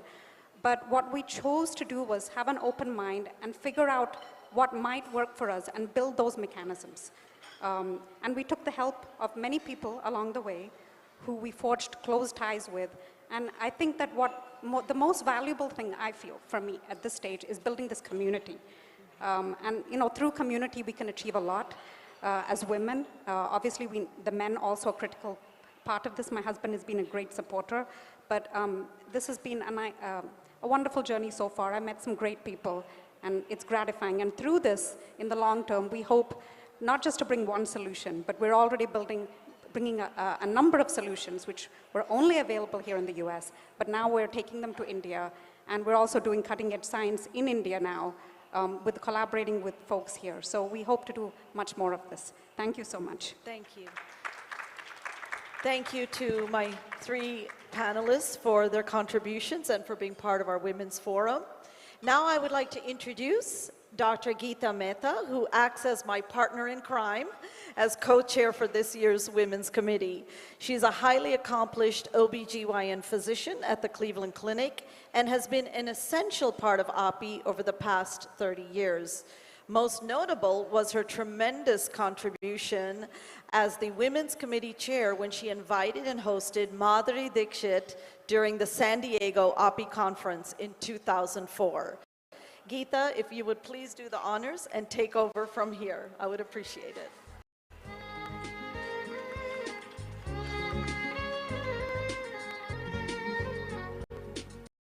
Thanks, everybody. First of all, thanks, everybody, for listening so attentively. I don't hear no noises except the clutter of the utensils. So thank you so much.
అందరికీ నమస్కారం. అందరికీ నమస్కారం. నా పేరు ప్రియా. నేను Chicago నుంచి వచ్చాను. నా పేరు దిలీప్. అంటే నిన్న ఎంతమంది ఉన్నారో ఇక్కడ తెలియదు కానీ నిన్న ఆల్రెడీ మా ఇంట్రడక్షన్లు ఇచ్చేసుకున్నాం అనమాట. కాకపోతే మళ్ళీ ఇంకోసారి అలా. ఇంకొకసారి. సో ముందుగా మన 15వ వార్షికోత్సవ ఆప్తా మహాసభలకు విచ్చేసిన మీ అందరికీ సాదర ఆహ్వానం. మనం ఈరోజు 3వ రోజుకి చేరుకున్నామండి కన్వెన్షన్లో. నిన్న మొన్న జరిగిన కార్యక్రమాలన్నీ మిమ్మల్ని అలరింపచేశాయని మేము భావిస్తున్నాం. ఈ రోజు వచ్చే కార్యక్రమాలు కూడా చాలా అద్భుతంగా ఉండబోతున్నాయి. నిన్న మొన్నట్లాగానే ఇవాళ కూడా ఎంతో వినూత్నమైన కార్యక్రమాలతో మేము మిమ్మల్ని అలరించడానికి సిద్ధంగా ఉన్నామండి. సో మీరు కూడా ఇవాళ ఆఖరి రోజు, చివరి రోజు కాబట్టి మీలో ఉన్న ఎనర్జీ మొత్తాన్ని ఇక్కడ పెట్టి ఈ కార్యక్రమాలన్నిటినీ బాగా ఎంజాయ్ చేస్తారు అని భావిస్తూ మనం ఇవాళ మొట్టమొదటి ప్రోగ్రాంతో ఈ రోజుని మొదలు పెడదాం. ఇవాళ మొట్టమొదటిగా మన ముందుకి ఒక మంచి క్లాసికల్ డాన్స్ పర్ఫార్మెన్స్ తో రాబోతున్నారు హిమజ కోటి గారు. హిమజ గారు 14 సంవత్సరాల నుంచి భరతనాట్యం నేర్చుకుంటున్నారు. సో హిమజ ఏ పాటకి డాన్స్ చేయడానికి వస్తున్నారు? What is the classical performance? Himaja గారు సుభాషిణి విజయ్ సంతానం గారి దగ్గర 14 ఏళ్ళు భరతనాట్యం నేర్చుకొని with in dance academy Seattle నుంచి మన ముందు హిమగిరి అనే ఒక పార్వతీదేవి పాటకి ఒక మంచి క్లాసికల్ పర్ఫార్మెన్స్ తో మన ముందుకు రాబోతున్నారు. సో గట్టిగా చెప్పట్లండి. ఒక చక్కటి క్లాసికల్ పర్ఫార్మెన్స్ అండి. యా, మార్నింగ్ కదా అలాగే ఉంటుంది, కొంచెం నెమ్మదిగా పికప్ చేద్దాం పేస్.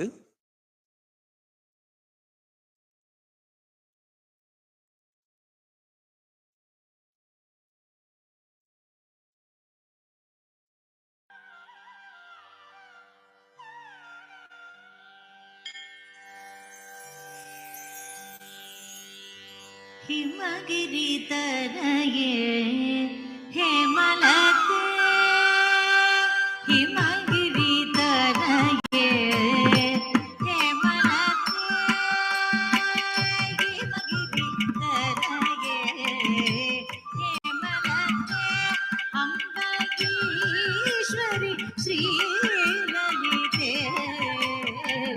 मामवा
राजेश्वरी राम सगोदरी रामा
आशांकुशेक्षु दंडकरे अम्ब रात परे निज भक्त परे आशांकुशेक्षु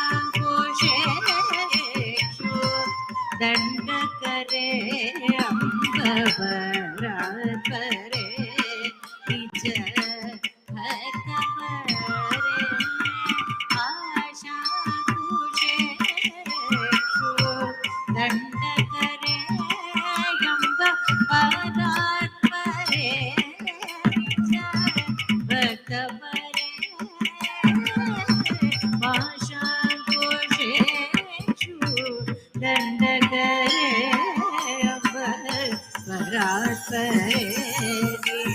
परे भक्त परे आशा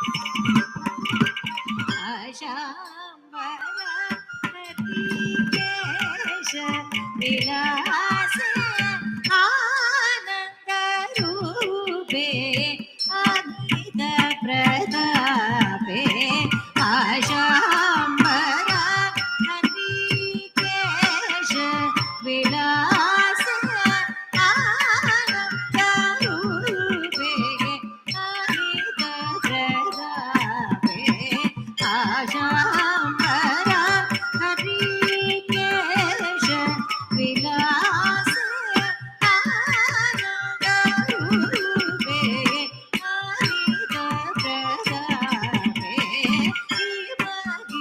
हिमगिरितनये हे फलके अम्बगीश्वरि श्रीललिते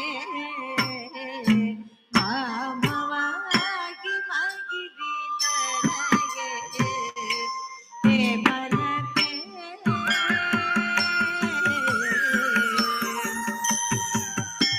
हे फलके हे फलके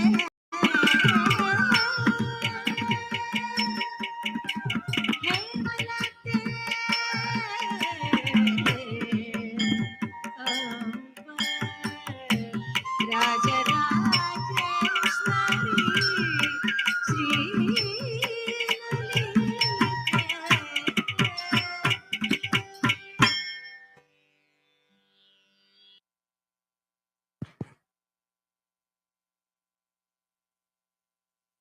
చాలా చక్కగా పర్ఫామ్ చేసింది కదండి హిమజ.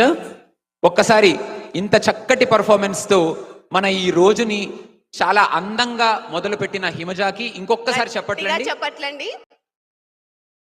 ఇప్పుడు మన రెండో పర్ఫార్మెన్స్ కూడా ఒక చక్కటి క్లాసికల్ డాన్స్ తో మన ముందుకు రాబోతున్నారు. ఎవరు ప్రియా? ఇప్పుడు వచ్చే వాళ్ళు ఇద్దరు అన్నా చెల్లెలు, ఇద్దరు కూడా కూచిపూడి నాట్యాన్ని నేర్చుకున్నారు. ఏ పాటకి పర్ఫామ్ చేయడానికి వస్తున్నారు? వాళ్ళిద్దరూ ఆనంద తాండవం. ఇంగాక హిమజ పార్వతీదేవి పాటకు చేసింది. ఇప్పుడు మన ముందుకి శివుడి నాట్యాన్ని చూపించడానికి శ్రీ కూచిపూడి నాట్యాలయం నుంచి అన్నా చెల్లెళ్ళు వస్తున్నారు. ఒక్కసారి గట్టిగా అండి శ్రీ కూచిపూడి నాట్యాలయ వాళ్ళ గ్రూప్ కి ఒక్కసారి గట్టిగా చప్పట్లు కొట్టండి. గట్టిగా చప్పట్లు కొట్టండి. శివ డాన్స్ పర్ఫామ్ చేయడానికి వస్తున్నారు. అది ఈ జోష్ అలాగే మెయింటైన్ చేయండి రోజంతా.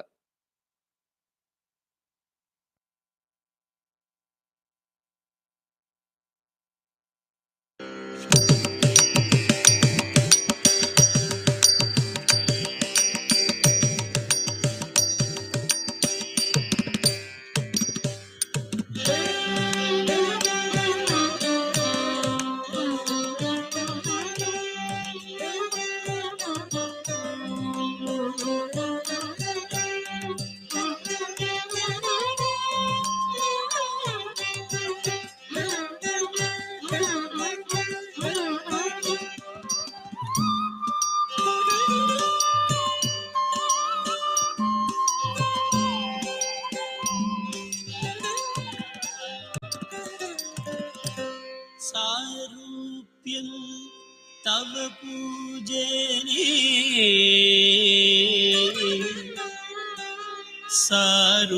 సారూప్యం తవ పూజనే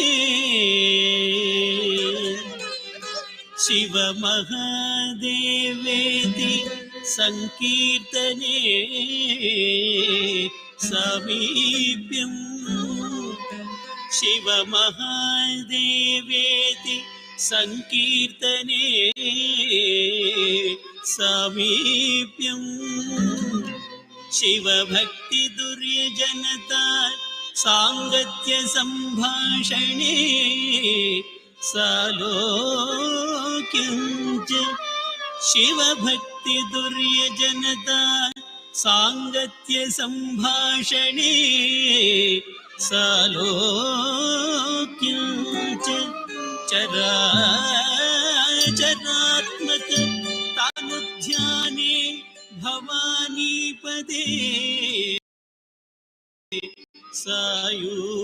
సాయుజ్యం చరాచరాత్మక తానుధ్యానే భవానీపదే సాయుజ్యం మమ సిద్ధమత్ర భవతి స్వామి కృతజ్ఞోస్మహం.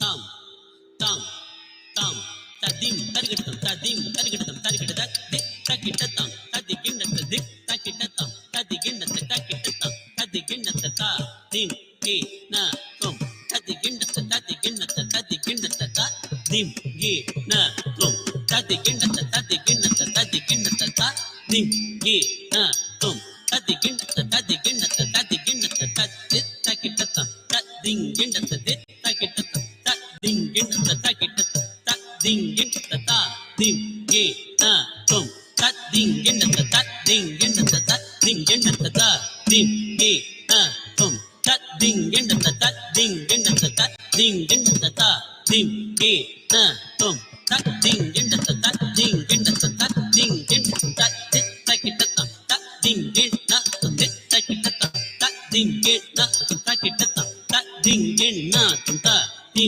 గిన్నత తక దిక్కు కడదికి తరిగిడతాం తక దిక్కు కడదికి తరిగిడతాం తక దిక్కు కడదికి తరిగిడతాం దిం గి నా తం తక దిక్కు కడదికి తరిగిడతాం తక దిక్కు కడదికి తరిగిడతాం తక దిక్కు కడదికి తరిగిడతాం దిం గి నా తం తక దిక్కు కడదికి తరిగిడతాం తక దిక్కు కడదికి తరిగిడతాం తరిగిడతాం తరిగిడతాం తరిగిడతాం ప్రణవనాదం ప్రాణం కాగా ప్రకృతి మూలం తానం కాగా ప్రణవనాదం ప్రాణం కాగా ప్రకృతి మూలం తానం కాగా ప్రణవనాదం ప్రాణం కాగా ప్రకృతి మూలం తానం కాగా భువనములి రంగభూమికలు కాగా భువనములి రంగభూమికలు కాగా భుజంగ భూషణుడు అనంగ భీషణుడు భుజంగ భూషణుడు అనంగ భీషణుడు పరమశివుడు గరళధరుడు భావరాగ తాళమయుడు సదయు పరమశివుడు గరళధరుడు భావరాగ తాళమయుడు సదయుడు ఆనంద తాండవమాడే శివుడు అనంతలయుడు చిదంబర నిలయుడు ఆనంద తాండవమాడే తద్దిత్తకదిన దిత్తకి నాకు పుజండు తరికిట తకత కన్న కన్నత జన్ను జన్నుత కదిం దిమిత దన్న త జన్ను త దిమి దన్న జన్ను దిమి దిత్త తదిత్త కడదికి తరికిటం దిత్త తదిత్త కడదికి తరికిటం దిత్త తదిత్త కడదికి తరికిటం ఏమి సంభవలీల ఏమా తాండవహీల ఏమి సంభవలీల ఏమా తాండవహీల ఏమి సంభవలీల ఏమా తాండవహీల ఏమి సంభవలీల ఏమా తాండవహీల ఏమి సంభవలీల ఏమా తాండవహీల అణువణువులోన దివ్యానంద రసడోల అణువణువులోన దివ్యానంద రసడోల సురగరుడులు హెచ్చరులు విద్యాధరులు సురగరుడులు హెచ్చరులు విద్యాధరులు నిటల తట ఘటిత నిజకర కమలులై నిటల తట ఘటిత నిజకర కమలులై నిలువగా తరిగిడదిం పురహరా ఎని పిలువగా తరిగిడదిం పురహరా ఎని పిలువగా కొలువగా ఆనంద తాండవమాడే శివుడు అనంతలయుడు చిదంబర నిలయుడు ఆనంద తాండవమాడే తత్తాగతిత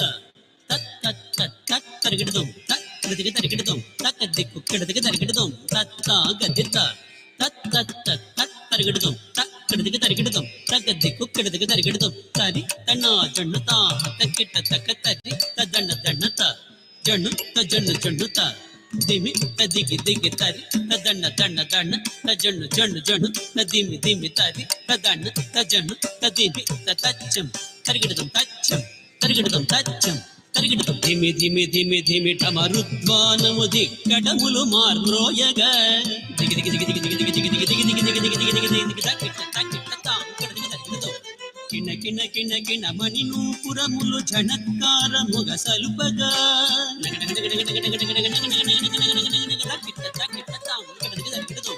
విరించి తాళము వేయగా తాం తాం తాం కడదిగి తరిగిడదాం హరిమురజం రోయింపగా తాం తాం తాం కడదిగి తరిగిడదాం ప్రమధులాడగా అప్సరలు పాడగా ఆడగా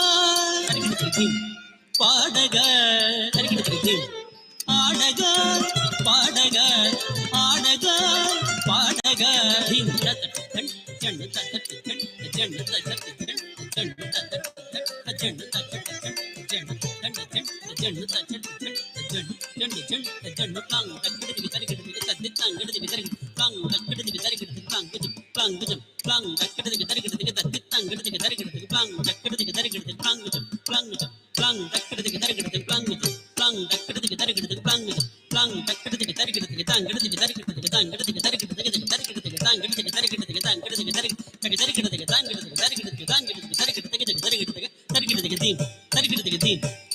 ఆనంద తాండవమాడి ఆనంద తాండవమాడి శివుడు అనంతలయుడు చిదంబర నిలయుడు ఆనంతలయుడు చిదంబర నిలయుడు ఆనంద తాండవమాడి ఆనంద తాండవమాడి ఆనంద తాండవమాడి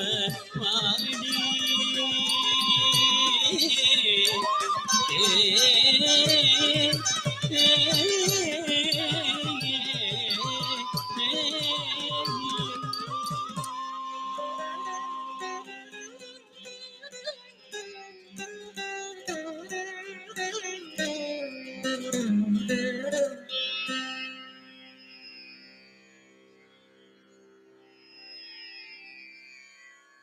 ఎంత అద్భుతంగా ఉందండి శివ డాన్స్. ఒక్కసారి మరొకసారి గట్టిగా చెప్పట్లండి.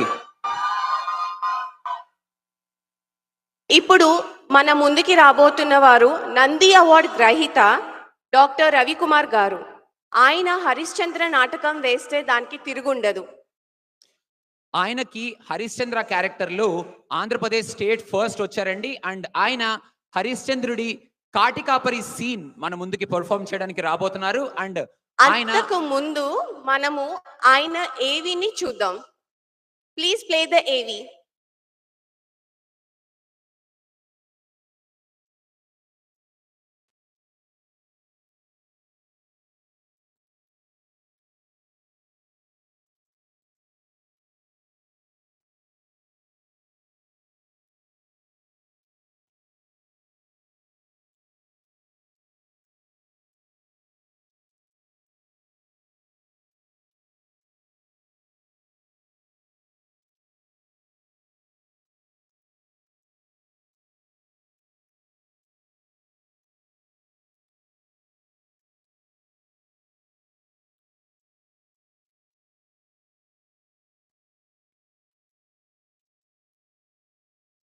విలక్షణ నటులు డాక్టర్ రవికుమార్ గారు.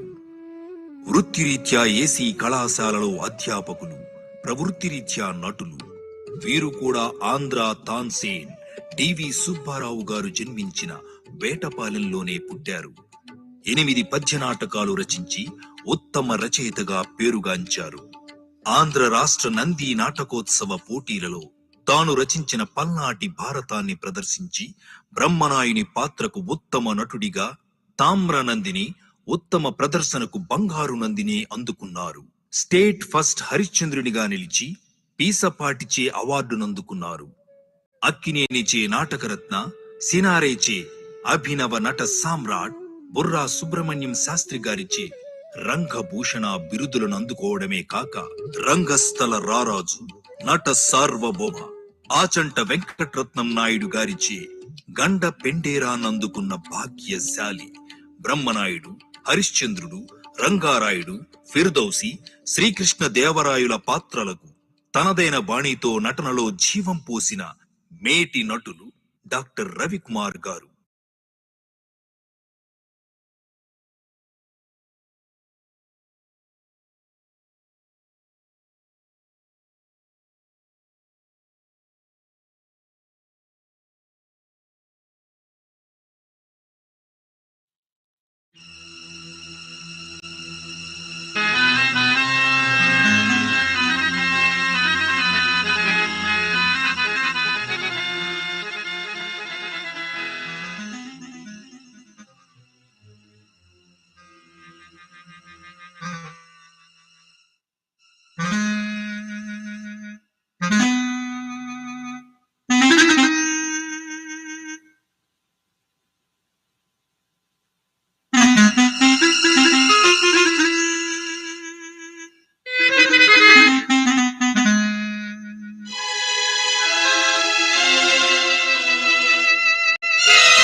ట్రాక్ మళ్ళా వేయండి, ట్రాక్ మళ్ళా ప్లే చేయండి మొట్టమొదటి నుంచి. హలో, ట్రాక్ మరలా ప్లే చేయండి మొట్టమొదటి నుంచి.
స్వామి యొక్క వీరవాహుడు నన్ను హరిశ్చంద్రుడా కాదు కాదు వీరదాసుడా నేటి రాత్రి అంతయు వల్లకాటి యందు కావలియుండి ఉదయమున నీ ఇంటికి వచ్చుతున్నప్పుడు ఈ కుండ నిండా కొత్త కళ్ళు నింపుకొని రమ్ము అని సురాభండమును నాకు అహో సురాభండమా, నీవు పూజ్యురాలవు కావునని విశ్వామిత్రుని సహాయ సంపత్తిచే విశ్వంభరాదేవికి ఆస్థానంలో నా భుజపీఠి ఇంకా త్వరపడి శ్మశానమునకి పోవాలి.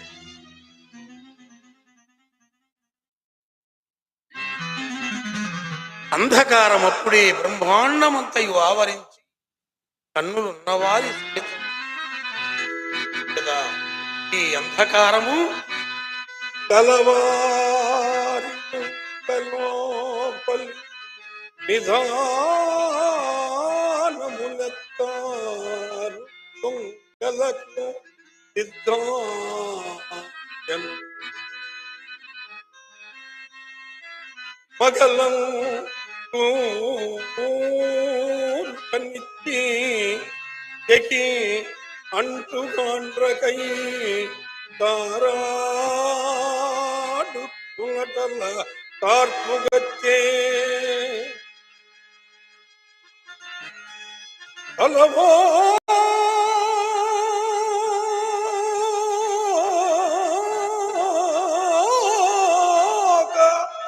అలది పిట్టలను బట్టి వేటాడు పాడు భూకములకు పాడి పంట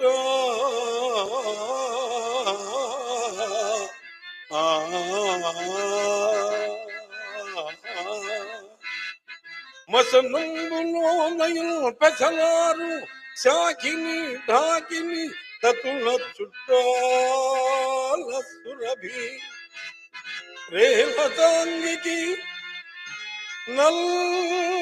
నల్లని మేలి ముసుగు కమల జాండంబునకు మెల్ల కన్నూత సత్య విద్రోహి దుర్య సస్యమికి తోడు కటికి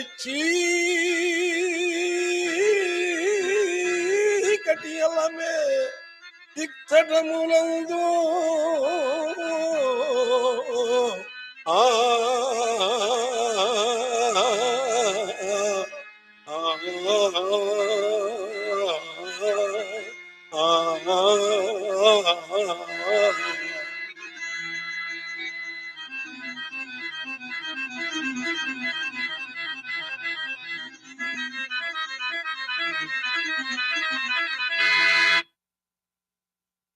అహో ఈ శ్మశానమునందు ఎచ్చట చూచినను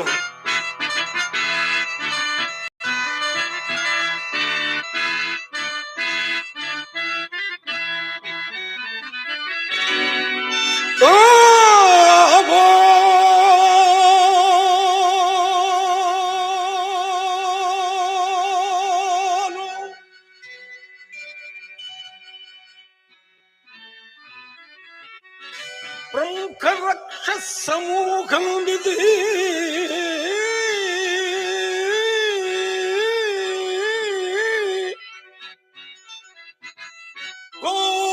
ఘోషించుచుండ రుక్కుల క్రమం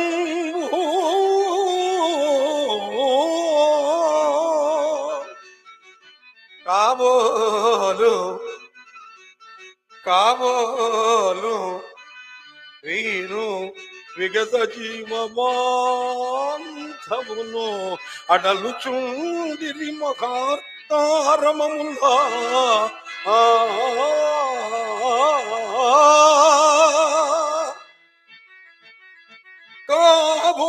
కాబోలు వారు తక్కరి భూతమాంత్రికులు నమగుచుండిరి కపాలముల కొరకు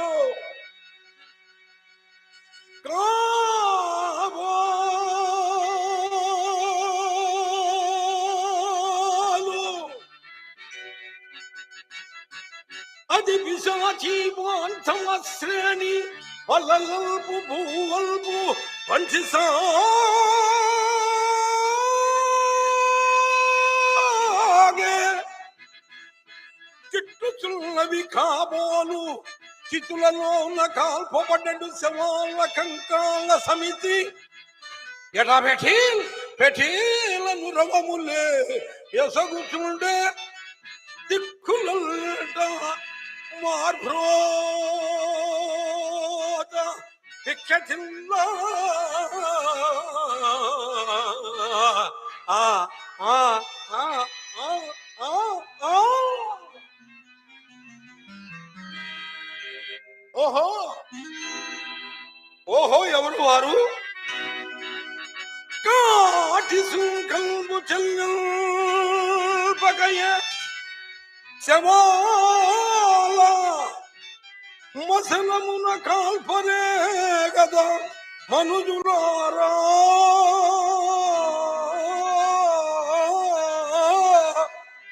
కాపు లేదనుకుంటిరేమో కాపు లేదనుకుంటిరేమో పదుండు దళిత ఘోరాది ఈ వీరదాసుగలడు ఓ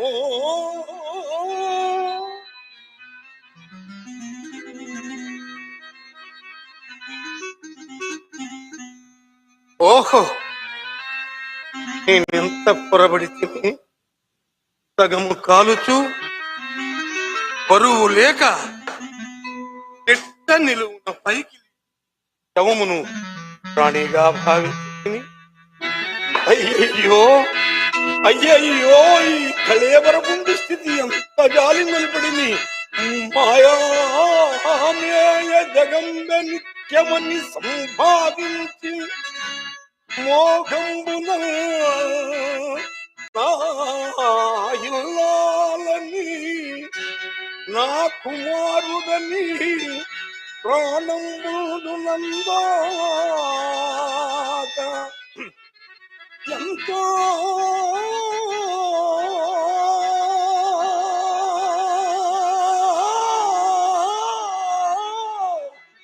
అల్లాడిన ఈ శరీరము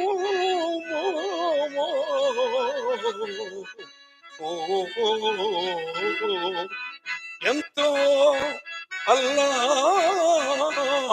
ఈ శరీరము ఇప్పుడిందు కట్టెలం కాలుచో ఆయుల్లాలు రాదు పుత్రుడును తోడైరాడు తప్పింపగా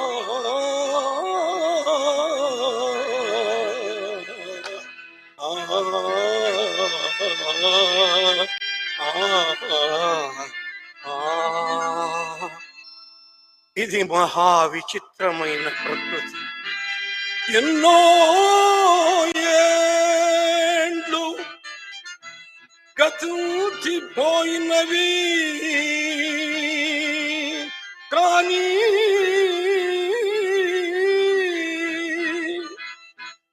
ఈ శ్మశాన స్థలి కన్నుల్ మోడిన మౌద భాగ్యుడు ఒక్కడు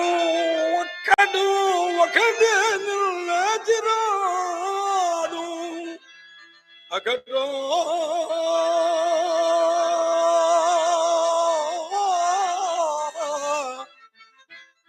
ఎన్నాళ్ళి చలనంబులేని శయనంబు ఏ తల్లులల్లాడిరో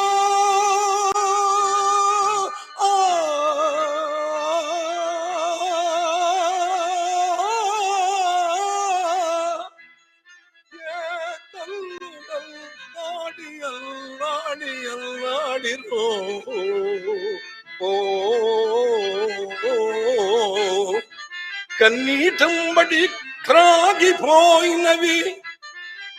కన్నీటంబడి క్రాగిపోయినవి నిఖంబిందు పాషాణము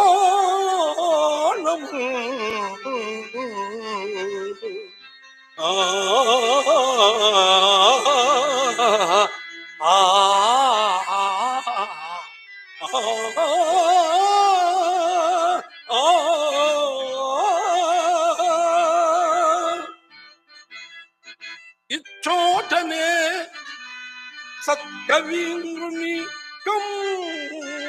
కన్నికలము నిప్పులలోన కరిగిపోయే ఇచ్చోటనే భూములేను రాజన్యుల అధికార ముద్రికను అంతరించే ఇచ్చోటనే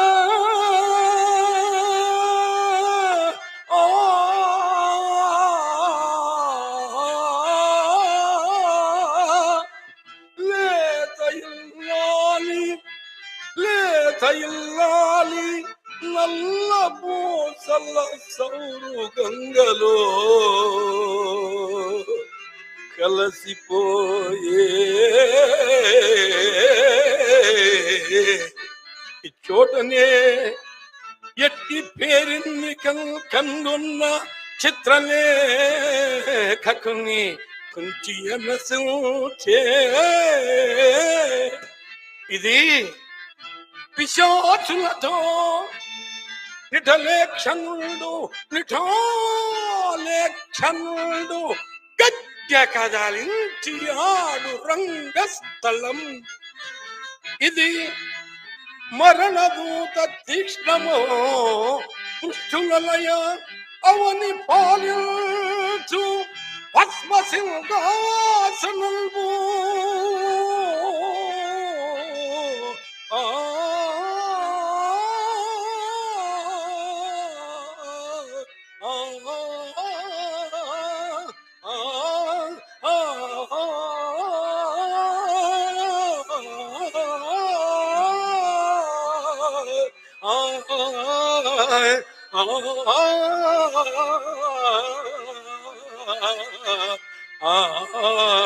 ఆ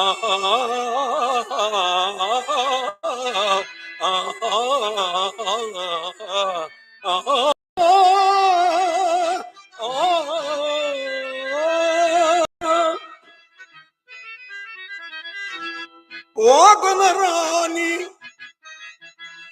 గొప్ప ధనవంతుని నిద్దపు బాలరాతి కోరి కడ పారవేయబడి ప్రేలికలను పొరలాడు ప్రేతము ఏ ఆకటి చిచ్చునల్ కుమిలి కుమిలి ఆర్చిగతిన ఏ పేదవానిదవునో గదా ఆ వానికై ఆ పేదవానికై ఒకవడొక్కడు దాచదు కాటి నేలయు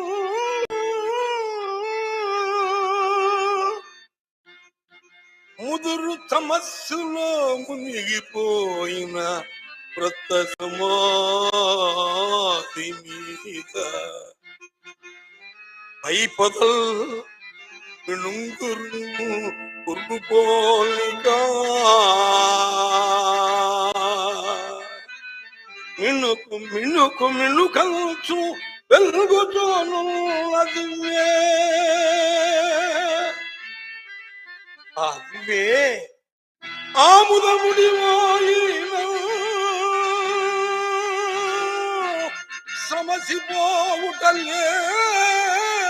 సమసిపోవుటలేదు అది దీపమంతుమా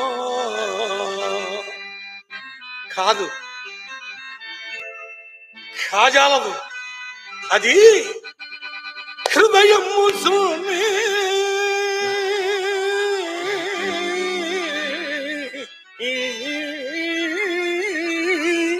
నిల్పి చన్నియల్ గత పుత్రగా ఏ అభాగ్యయో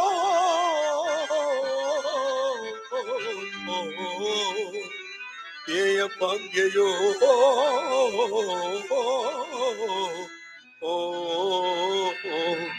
ఇదా అస్పృశ్యత సంచరించుటకు తావే లేదు విశ్వంభరా నటనంబుల్ కబళించి గర్భమున విన్యస్తంబుగా వించి ఉత్కటము పెబ్బులితో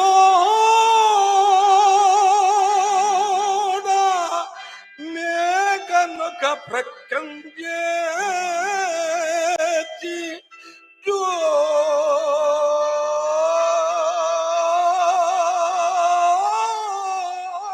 జోగట్టి ఊరట కల్పించున భేద భావమను ధర్మము ఇందు కారాడడి ఆ ఆ ఆ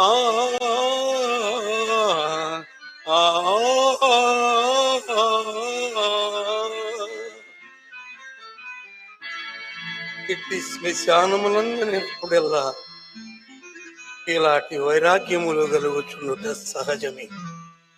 ఇంకా నా మంచి దగ్గరకు పోయేదను ఏమిది దారి బొత్తుగా నిర్ణయింపలేకున్నాను.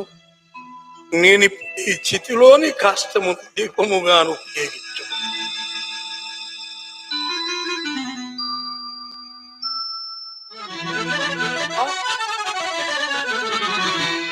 చక్రవర్తులకు సేవగా జనంబు పట్టు బంగారపు కరదీపికల కంటే నా ఇప్పటి నీచ స్థితికి ఈ కొరవే మిక్కిలి ఉచితమైనది. చతురంభాది పరీత భూవలయ రక్షాదక్షామీకరాయ దండంబు చరించు ఈకరమే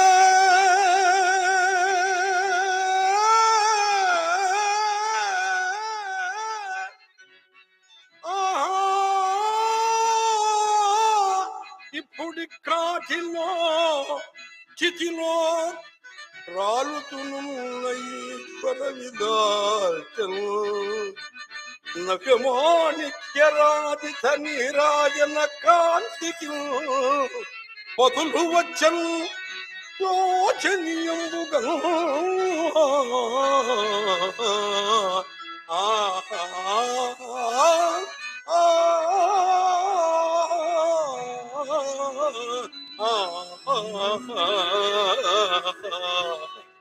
ఈ కొరవి ఎప్పుడు ఆరిపోయినది పోనీ పారవై.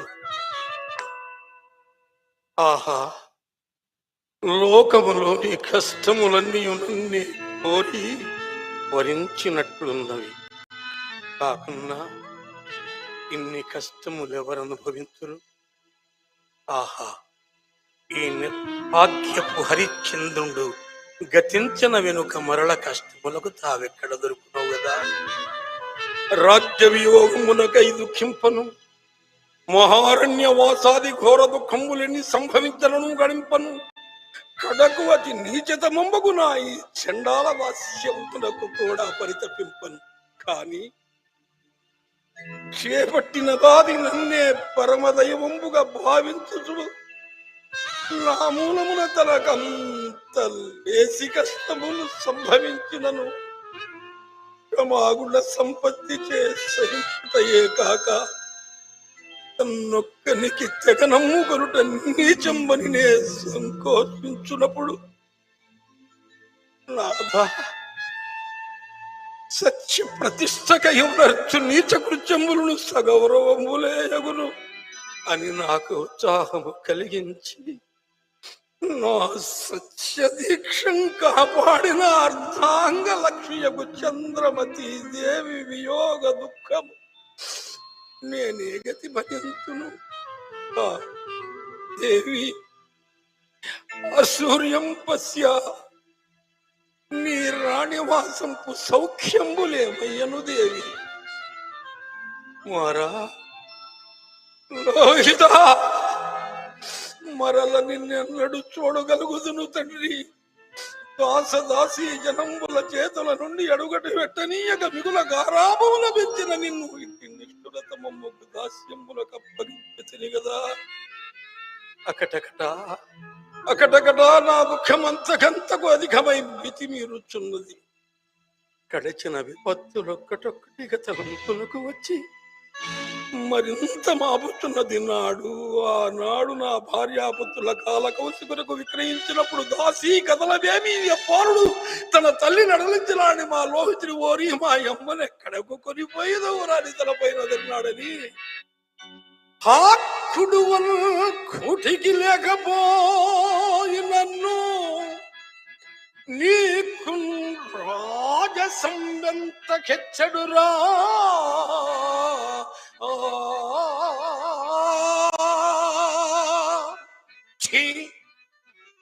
తలకెక్కనే పొగరు దాసి పుత్రయంతు పడద్రోయం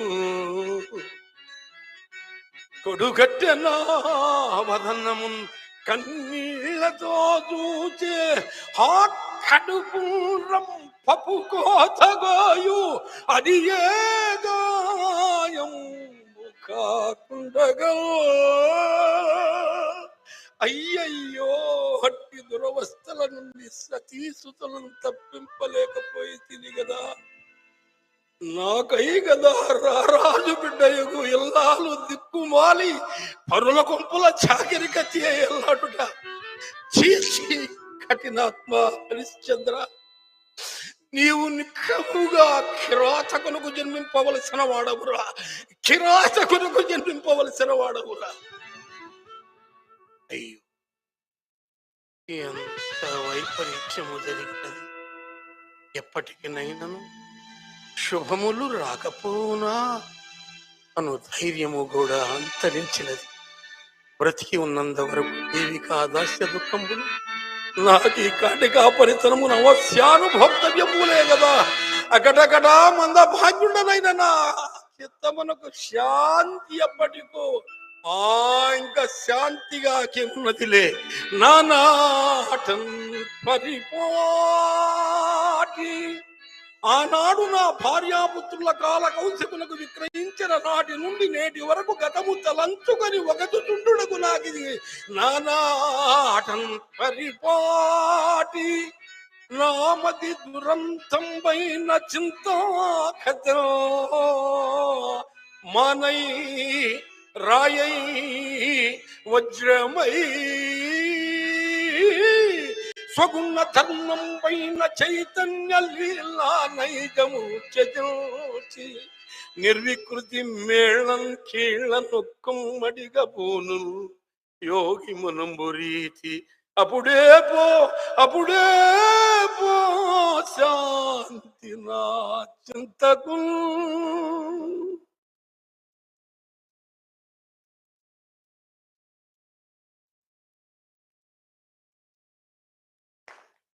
చాలా సంతోషం అండి.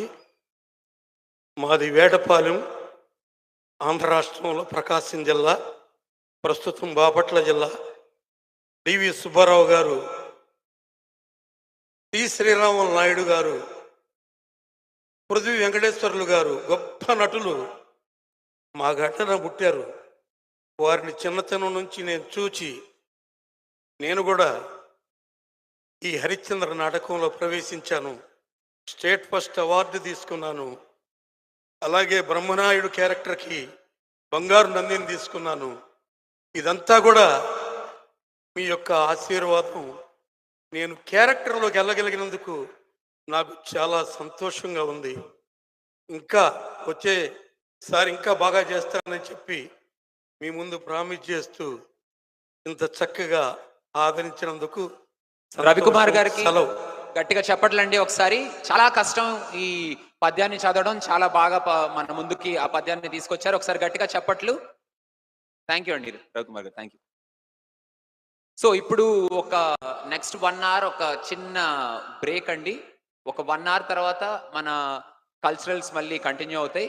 జస్ట్ ఇప్పుడు ఒక 1 hour బ్రేక్ ఇస్తున్నాము. స్టేజ్ మీద మ్యూజికల్ పర్ఫార్మెన్స్ కి కొంచెం సెటప్ జరుగుతుంది. ఒక 1 hour వెయిట్ చేయండి. ఊరికే సరదాగా అలా స్టోర్స్ దగ్గరికి వెళ్ళి అలా తిరగాలంటే ఒకసారి తిరిగేయండి. అండ్ రాఫిల్ టికెట్స్ ఉన్నాయండి ఏసెప్ వాళ్ళవి. రాఫిల్ టికెట్స్ అక్కడ లాస్ట్ కార్నర్ స్టోర్ లో ఉన్నాయి. So you guys can go. Raffle ticket prices Priya ఒకసారి చెప్పేసి. మొత్తం $10,000 వర్త్ ప్రైజెస్ ఉన్నాయండి. మన వజ్రా జ్యువెలర్స్ వాళ్ళు కూడా $2,000 వర్త్ ప్రైజ్ ఇస్తున్నారు. అండ్ ఆడవాళ్ళకి we have 1 ounce gold, 1/2 ounce gold and lehenga set, saris. అబ్బాయిలకి ఐప్యాడ్, మ్యాక్బుక్ ప్రోస్ ఉన్నాయి, ఐప్యాడ్స్ ఉన్నాయి. సో ఏసెప్ వాళ్ళది రాఫిల్ లాస్ట్ కార్నర్ స్టోర్ లో ఉందండి. రాఫిల్ టికెట్ ప్రైసెస్ అక్కడికి వెళ్తే మీకు క్లియర్ గా తెలుస్తాయి. ఇవాళ రాఫిల్ తీయడం జరుగుతుంది in the prime time. So మీరు వెళ్ళి రాఫిల్ టికెట్స్ కొనుక్కోండి. దాంతో పాటు స్టోర్ నెంబర్ 13 లో ఫ్రీ రాఫిల్ టికెట్స్ అవైలబుల్ ఉన్నాయి. అక్కడికి వెళ్తే మీరు ఆ ఇన్ఫర్మేషన్ ఏంటో తెలుసుకోవచ్చు. అలాగే సరదాగా అలా తిరుగుతూ ఉండండి. మేము వెంటనే ఒక 1 hour లో మంచి మంచి ప్రోగ్రామ్స్ ఉన్నాయి. ఆ ప్రోగ్రామ్స్ తో మా కల్చరల్ ఈవెంట్ మళ్ళీ కలుసుకుందాం అండి. 1 hour, exactly 1 hour.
Guys, my new Galaxy A54.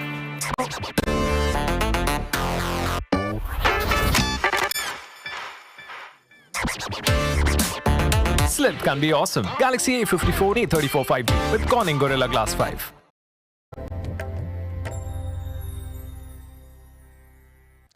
Ladies and gentlemen, good afternoon.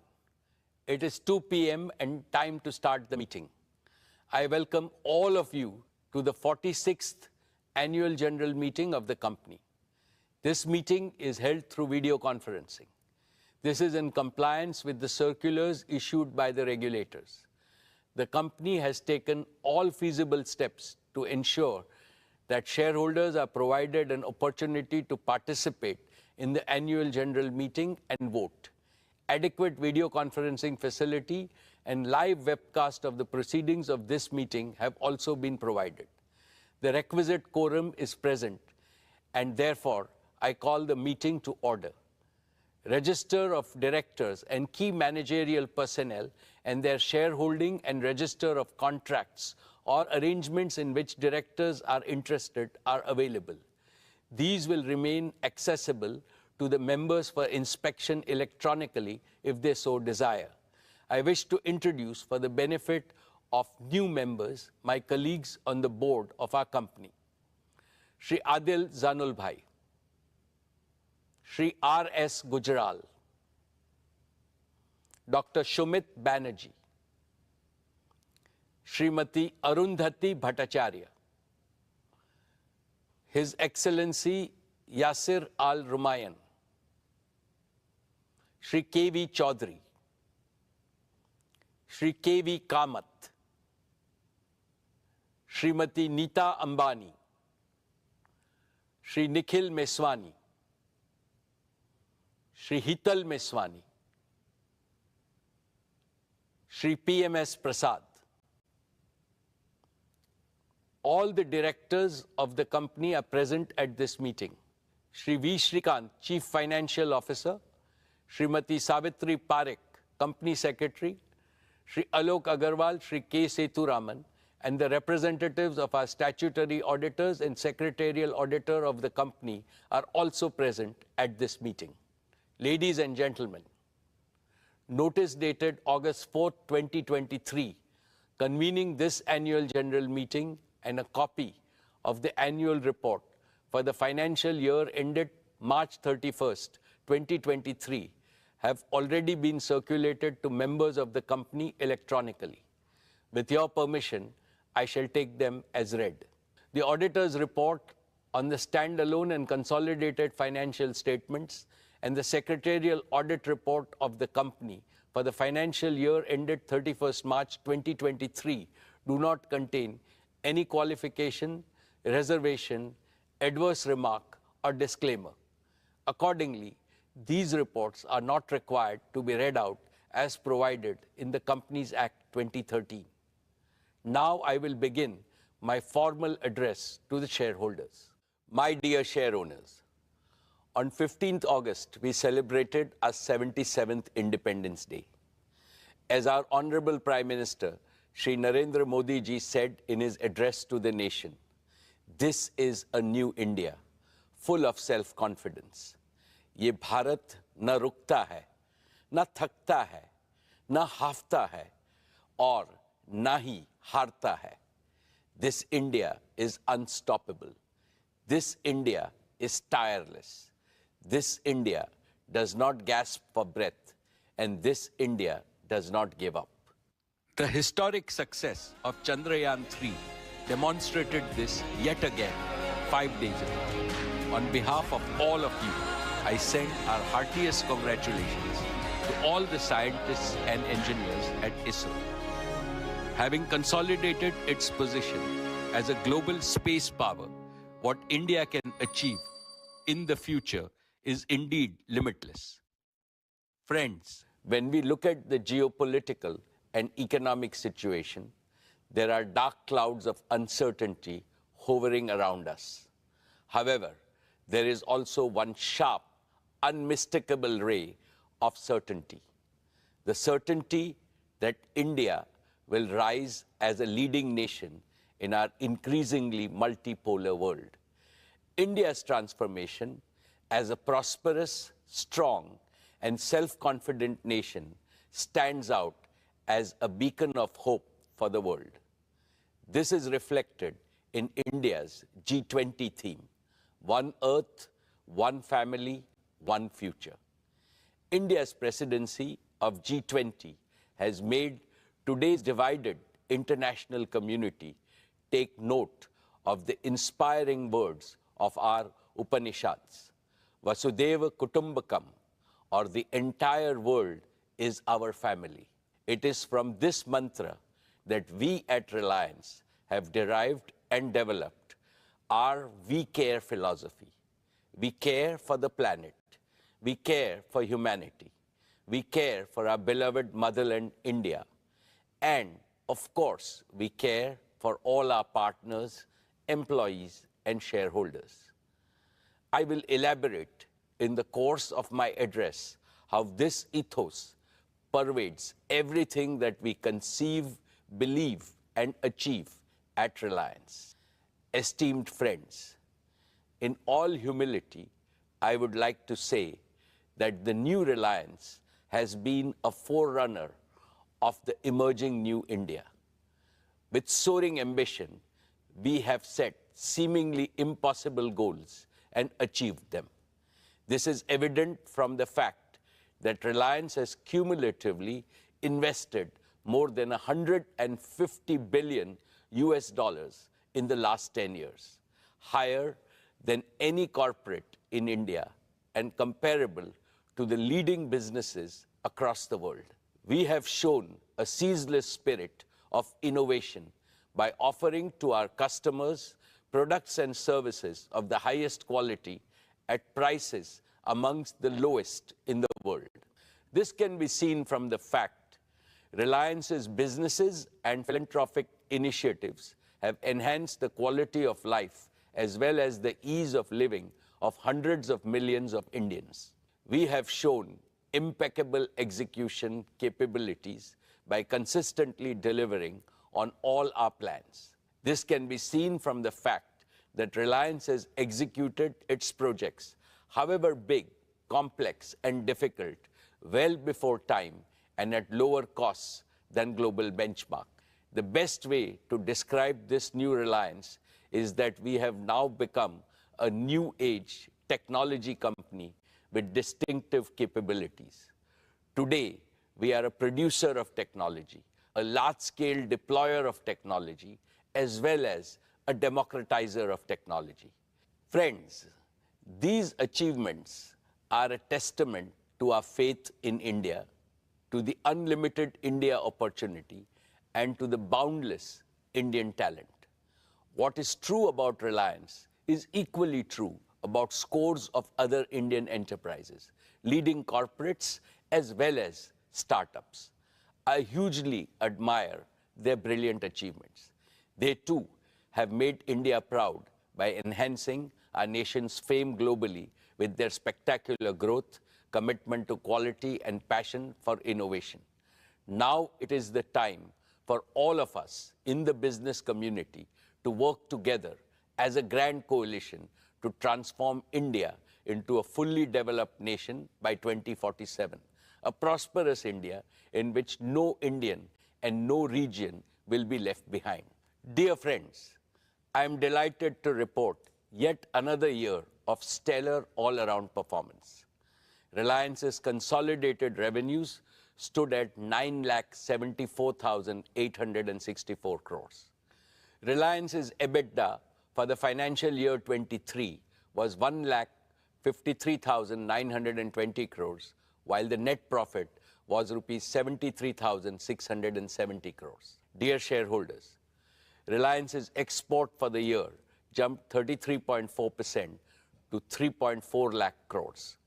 We accounted for over 9.3% of India's merchandise exports, up from 8.4% last year. In the financial year 23, Reliance's contribution to the national exchequer stood at rupees 1,77,173 crores. This included an increase in direct and indirect taxes of over 16,639 crores. Reliance also made the highest corporate social responsibility spending of rupees 1,271 crores. What gives me immense satisfaction is our contribution to employment creation, which is India's #1 necessity. Reliance set new records in creating employment for Indians with the addition of 2.6 lakh jobs across all our businesses during the year. The total number of our on-roll employees is nearly 3.9 lakhs. The number of indirect livelihood opportunities we have created is many times larger. Field में लोग हमें wall बुलाते हैं, पर dry fruits और मिलावट के बीच में एक ही दीवार है. फैमिली, नो किशमिश में मिशमिश, नो अंजीर में अनजान पीड़ा. फैमिली, हेल्दी को रखे healthy. In a sense, Reliance maintained its leading position in terms of revenues, profits, exports, market value, capital expenditure, employment generation, contribution to the exchequer, as well as social responsibility, spending, and impact. Dear shareholders, let me now present to you the performance of each of our businesses. I shall start with Jio, our digital services business. We have witnessed another year of outstanding growth, posting an all-time high revenue of rupees 1,19,791 crores and an EBITDA of rupees 50,286 crores. Jio's overall customer base has now crossed the milestone of 450 million subscribers, reflecting a year-on-year revenue growth of over 20%. Per user data consumption on Jio's network also has surged, with the average user now consuming over 25 GB every month. This translates to a monthly data traffic of 1,100 crore GBs, representing a 45% year-on-year growth. My congratulations to the entire Jio team for this exceptional achievement. Dear friends, Jio was launched 7 years ago with an ambitious mission to transform India into a premier digital society, where technology would bring positive change in every sphere of our lives and in every sector of the nation's economy.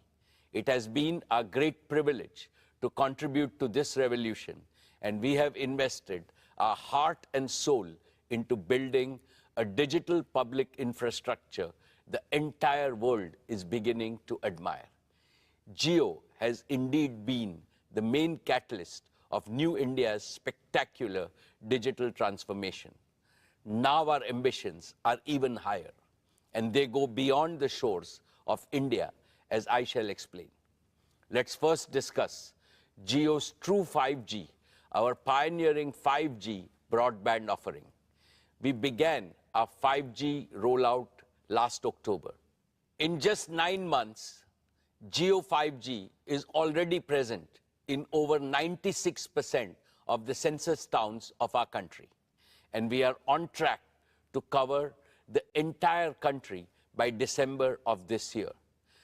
This makes Jio 5G the fastest ever 5G rollout of this scale anywhere in the world. Today, nearly 85% of the total 5G cells operational in India are in Jio's network. At our current pace, we are adding one 5G cell to our network every 10 seconds, and we will have nearly 1 million 5G cells operational in our network by December.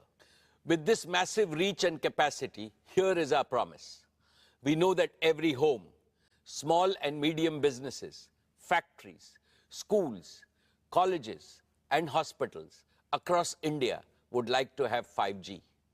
From December of this year, we will be able to promptly fulfill each and every demand for Jio 5G broadband connection across the country.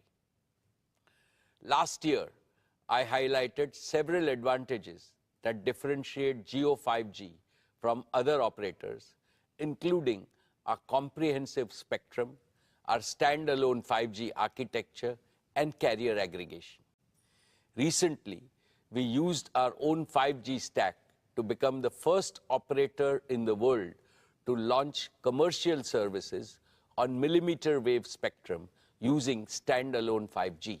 This high capacity, low latency layer will significantly enhance private 5G, home broadband, and enterprise use cases. We have also built our own low power small cells to go deeper into specific pockets of high consumption like tourist spots and temples in a highly energy efficient manner. These advantages, along with a massive scale of deployment, means that the best 5G coverage, capacity, and experience is possible only with Jio 5G. Friends, with over 50 million 5G customers, we are already leading in 5G adoption in India.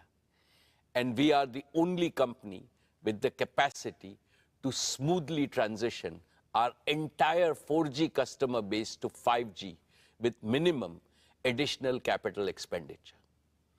With the growing adoption of Jio 5G, we are also seeing an increasing trend of high ARPU post-paid customers choosing Jio as their preferred network. And Jio is the operator of choice for mobile users. Our net port-ins via mobile number portability was 5 times than that of our nearest competitor.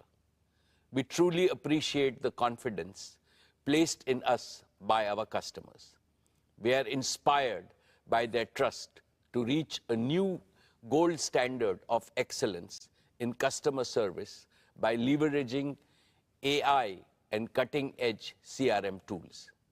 Friends, Jio is also the only company that offers its 5G customers the complete ecosystem of connectivity, devices, support services, and value-added services. Through Reliance Retail, we have the most expansive sales and support network for 5G devices and services across India. And we have plugged all leading 5G smartphone OEMs into this network to ensure nationwide availability and adoption of the widest range of 5G devices. Taken together, this comprehensive ecosystem makes Jio the prime mover and the undisputed leader in India's 5G revolution. Friends, there is one important aspect of the Jio journey that I'm especially proud of, and that is how we have transformed ourselves from a mere implementer to original creators of cutting-edge new technologies. When we launched our 4G services in 2016, we relied on global partners for equipment. Today, our 5G rollout is powered by Jio's own 100% in-house developed 5G stack, which aligns perfectly with our Prime Minister's Atmanirbhar vision. It features advanced technologies like standalone 5G architecture, carrier aggregation, and network slicing with advanced artificial intelligence and machine learning capabilities that optimize our vast network for unparalleled quality, reliability, and user experience. And it is designed to seamlessly integrate with the 4G and the 5G equipment from other global vendors. Jio's own portfolio of 5G radios range from small cells to large tower-based radios, addressing the entire spectrum of outdoor and indoor usage scenarios. And our focus on continuous innovation has positioned us to be among the first globally to develop 6G capabilities. In fact, we have become one of the largest filers of global patents from India for digital technologies, affirming our trust. వస్తుంది. అలాంటి మనసున్న వ్యక్తి శ్రీహరి వెలివల. అమెరికాలో తెలుగువారి ఐక్యవేదిక ఆప్తా విజయాల్లో కీలకంగా వ్యవహరించారు. భీమవరం దొడ్డనపూడిలో సత్యనారాయణమూర్తి సావిత్రి దంపతుల ఇంట జన్మించారు. వీరి సతీమణి జయలక్ష్మి. హవ్యసిరి వీరి సంతానం. పట్టుదలతో చదివి అమెరికా చేరి హవ్య అనలిటిక్స్ అండ్ సొల్యూషన్స్ లో సీనియర్ ఆర్కిటెక్ట్ గా సక్సెస్ఫుల్ లైఫ్ ని లీడ్ చేస్తున్నారు. మిగతా కాలాన్ని సమాజ సేవ కోసం 2017లో శ్రీహరి వెలువల ఆప్తాతో ప్రయాణం ప్రారంభించారు. ఆప్తాలో రీజనల్ బిజినెస్ ఫోరం డైరెక్టర్ గా విజయవంతంగా విధులు నిర్వహించి ఆప్తా 15 ఏళ్ల వేడుకల్లో భాగమైన శ్రీహరి వెలువలగా